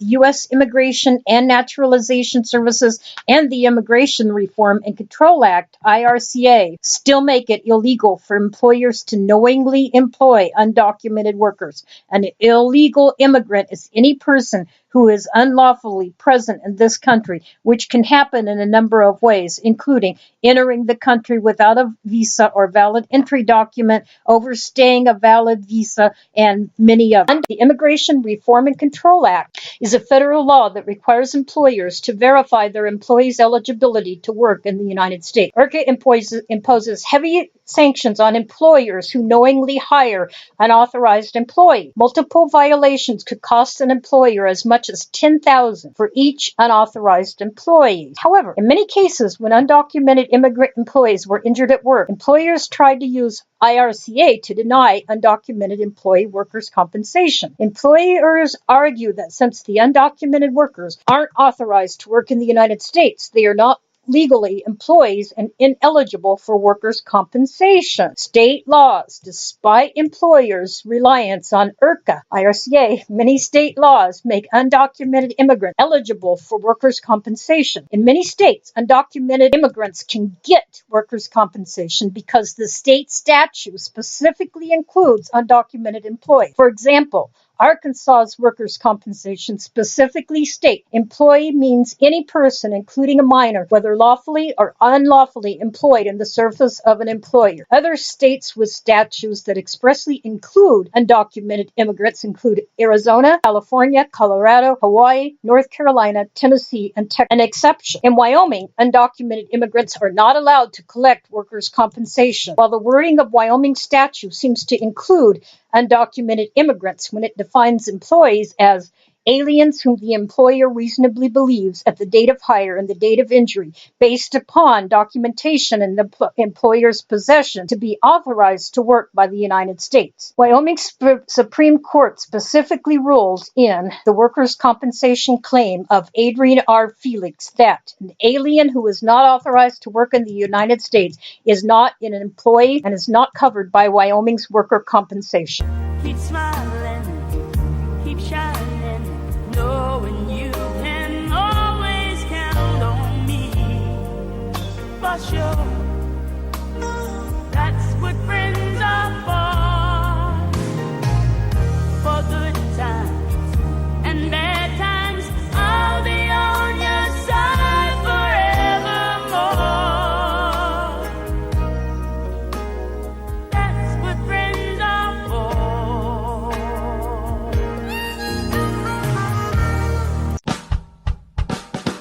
You're listening to the Spark Radio Network, internet radio like you've never heard before. Innovation, creativity, and imagination are all said to begin with a spark. So fasten your seatbelt and take the ride of your life and listen for the spark. You are listening to KLRN Radio, where liberty and reason still reign. Most writers and radio show hosts know that to connect with your fans, you need to do more than just write books or record the latest podcasts. There are many different elements that go into forming an online platform, but there are also many hidden traps. To make matters worse, solid advice on how to survive the muddy waters is scarce. In the book Hidden Traps, I talk about some of the important issues of working with an online platform, highlighting traps that could put your physical or internet security at risk or be harmful to your reputation. Are your social media posts just links with a few disjointed words, making you look like someone who can't complete a sentence? Did your new website cost you more than you anticipated? Are you leaking your personal contact details across the web without even knowing it? Then you need Hidden Traps. Hidden Traps is now available in paperback and ebook from a variety of retailers, including Amazon, Barnes & Noble, and Kobo. Visit blackwolfpublications.com for more details. If you're 85 or younger, would you like peace of mind and comfort for your family? We're Final Expense Direct with an urgent message for you. The average funeral today costs over $8,000, but the most you'll get from government benefits is $255. How will your family pay the difference? We can help. Our senior plans start as low as just $1 a day and pay up to $30,000 for a funeral and other final expenses. Peace of mind is easy. There's no medical exam. You'll have lifetime coverage, and your plan can't be canceled as long as you pay your premiums. Call now for free information about our senior plans. Answer a few simple questions and receive approval right on the phone. Plus, call right now and we'll give you a discount prescription card for free. Call 800-553-8687. That's 800-553-8687. Again, 800-553-8687. KLRN Radio has advertising rates available. We have rates to fit almost any budget. Contact us at advertising@klrnradio.com.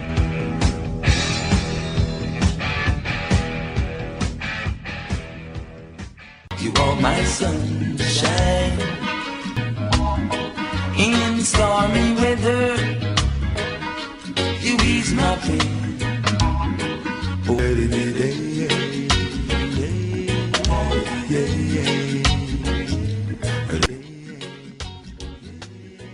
Sometimes it helps to take a look back so that we can understand where we are in today's time compared to yesterday. The same is true of Workman'S Comp. Understanding where it's come from and how it originated into today's time is an interesting topic. We'll just cover that briefly. The modern system of workers' compensation, you see, is extremely complicated. It's no secret that it produces considerable grief to those who must deal with it daily. I can say amen to that. These often seemingly impossible regulations appear in one form or another in all industrialized nations. Did you know that? Though it can cause much concern for those who must file for it, nothing has been found that works better thus far. Maybe someday. Let's take a brief look again at how this began and why this is so important in today's time. Though we don't know just how long compensation for bodily injury of some form or another has been around, we do know it dates to days of antiquity. Way back in 2050 BC, it is known that the law of provided monetary compensation for specific injury to workers' body parts, including fractures. Yeah, way back in 2050 BC. Also, ancient Greek, Roman, Arab, and Chinese law had guidelines set that covered precise payments for the loss of a body part. Their distinction between impairments, which was the loss of function of a body part, and disabilities, the loss of ability to perform certain tasks, still informs our workers' comp laws today. The rise of the Industrial Revolution meant extreme working conditions in early factories, and not good extreme working conditions, but pretty horrible ones at times. Hazards were plenty, and injury rates were colossal. The legal framework for compensating injuries was exceptionally so restrictive that the following principles, 3 of them, became known as the unholy trinity of defenses. If the employer could prove any one of these to be true about the injury, the worker couldn't claim a single coin. These 3 defenses were: 1, contributory negligence. If the worker was in any way responsible for his injury, the employer was not at fault. Irregardless of how hazardous the machinery was, any worker who slipped and lost an arm or leg was not entitled to any compensation. This was established in the United States through the case of Martin versus the Wabash Railroad, in which a freight conductor fell off the train. Although inspectors subsequently blamed a loose handrail, his injuries did not receive compensation because inspecting the train for faulty equipment was one of his job duties. 2, fellow servant rule. Under the fellow servant rule, employers were not held liable if the worker's injuries resulted in any part from the action or negligence of a fellow employee. This was established in Britain through the case of Priestley versus Fowler in 1837, a case of an injured butcher boy. In America, precedent was provided 5 years later by Farnwell versus the Boston and Worcester Railroad Company. 3. The assumption of risk. The doctrine of assumption of risk was exceptionally far-reaching. It held simply that employees know of the hazards of any particular job when they sign their contracts.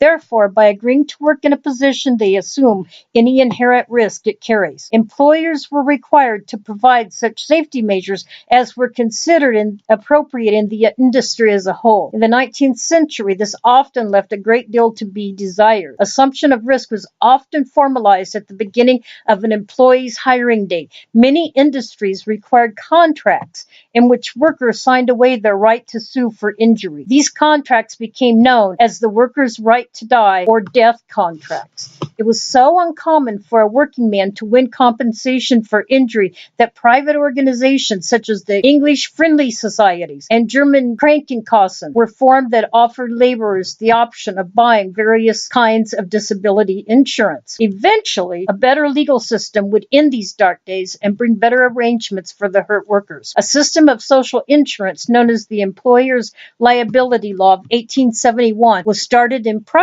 of all places. This provided some social protection for workers in certain factories, quarries, railroads, and mines. In 1884, workers' accident insurance was pushed through in Prussia, which would lay the groundwork for today's worker compensation insurance. Unfortunately, the trend toward compensating workers for their occupational injuries was a little slower to hit the United States. It took Upton Sinclair's shocking 1906 novel, The Jungle, which details the horrors workers experienced in Chicago slaughterhouses to stir the public's outrage. The Jungle had the following graphic passage and others similar to it, and this passage is: the fertilizer workers' particular trouble was that they fell into the vat, and when they were fished out, there was never enough of them to be worth exhibiting. Sometimes they would be overlooked for days, till all but the bones of them had gone out to the world as Durham's pure lard, beef lard. Yeah, yuck. Mr. Sinclair's immediate goals were not realized. In the short term, the swell of public opinion in the book's wake led not to legislation aimed at improving workers' condition, but to the Food and Drug Act of 1906 and the Meat Inspection of 1906, both primary milestones in the evolution of the Civil War-era Bureau of Chemistry into the modern Food and Drug Administration. At the federal level, sentiment for modern workers' compensation ranged a few years ahead of the state legislatures, but the matter was generally considered best left to the states. The federal government did regulate interstate commerce, however, and what is arguably the first compensation system in America was proposed by President Taft and put into law in 1908 to cover those workers involved in interstate trade. The first comprehensive workers' compensation law was finally passed shortly thereafter in Wisconsin in 1911. 9 other states passed regulations that year, followed by 36 others before the decade was out. The final state to pass workers' compensation legislation was Mississippi in 1948. The response of the medical community was lukewarm at best. The attitudes of medical professionals changed dramatically in the 1930s, however, when Social Security disability insurance was created to insure those who could not work due to infirmities that were not work-related. This vast expansion of the need for physician involvement and evaluation proved very lucrative. The American Medical Association quickly published the popular guide to the evaluation of permanent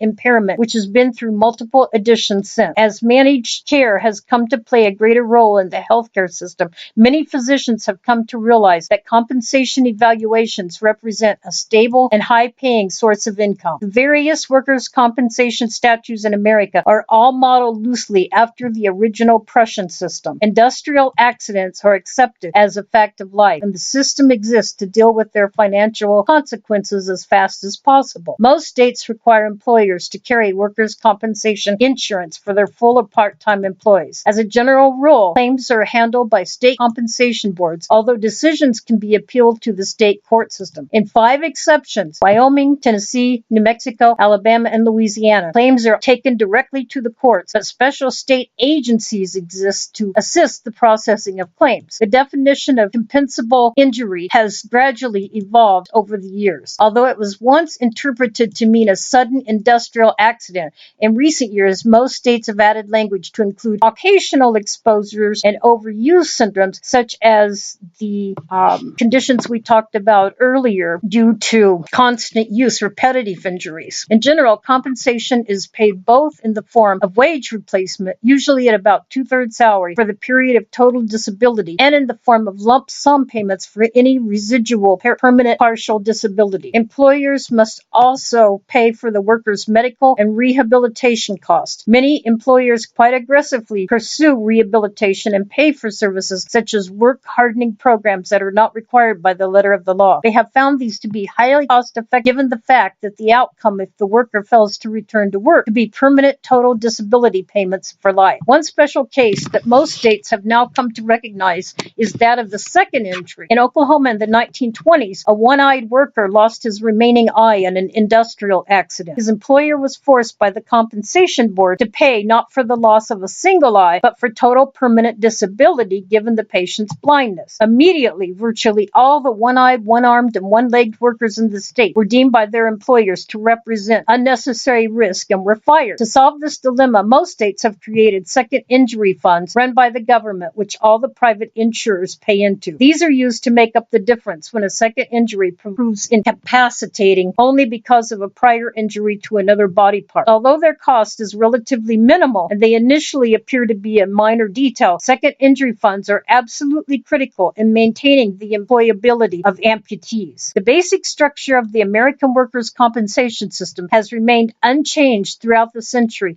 and is overall a success in the eyes of employers and employees alike. Only in the last 5 years have major changes in the landscape of workers' compensation law begun to appear. The primary instrument of change has been the Americans with Disability Act of 1990, one of the central pieces of legislation to emerge from the Bush administration. The ADA actually represents a dramatic expansion of a much earlier legislation that required government programs, contractors, and any entity receiving federal funding to make their facilities accessible to the handicapped. Its language was relatively restrictive, and the law applied only when persons were excluded from a program or employment solely because of their disability. The ADA was the result of a massive campaign to improve the employability of the disabled in America. It met with resounding legislative success. There were only 6 no votes in the Senate and 28 in the House. Unlike previous legislation, the ADA encompasses all of the American workplace, not just that fraction associated with the federal government. It also contains language that allows much broader judicial freedom in interpretation. The ADA requires that employers make reasonable accommodation for workers with disabilities, but no legal standards for the definition of reasonable are provided. Precedent does exist for accommodating workers with special needs. A series of rulings has mandated that employers need to accommodate employees' religious wishes, Sabbath day off, wearing of religious clothing, etc., only if the cost is minimal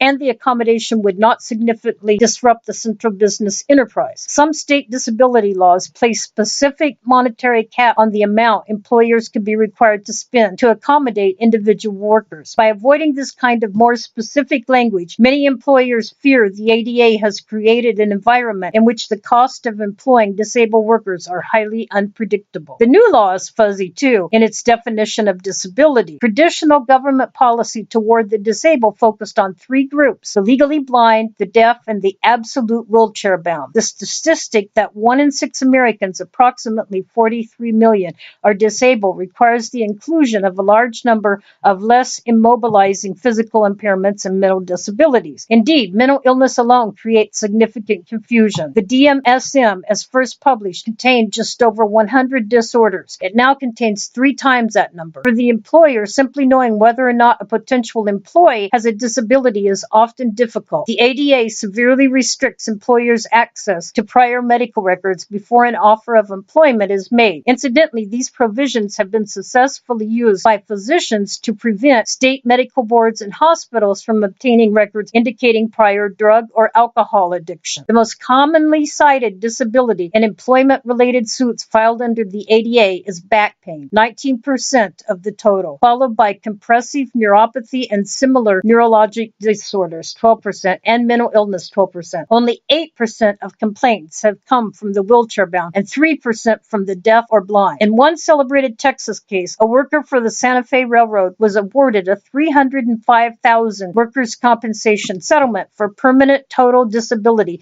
based on physician's testimony that he would never be able to work again after his work-related back injury. 8 days after his settlement, he filed suit under the ADA, claiming he was wrongfully terminated due to a disability and should be rehired with accommodation. Although excessively intricate and burdened by separate implementation schemes for each of the 50 states, workers' compensation law remains one of the relative success stories of American legislation. Its three critical benefits remain. First, the employer gets tort relief. Second, the employee gets a relatively quick, equitable, and predictable no-fault compensation scheme. Finally, the system carries an intrinsic incentive toward rehabilitation of the injured worker. The subjective nature of defining impairment and disability themselves will almost certainly allow creative personal injury lawyers to find new ways to collect for their clients and themselves, whether through the ADA or other legislation. The survival of a viable workers' compensation system will require continued vigilance by both federal and state governments.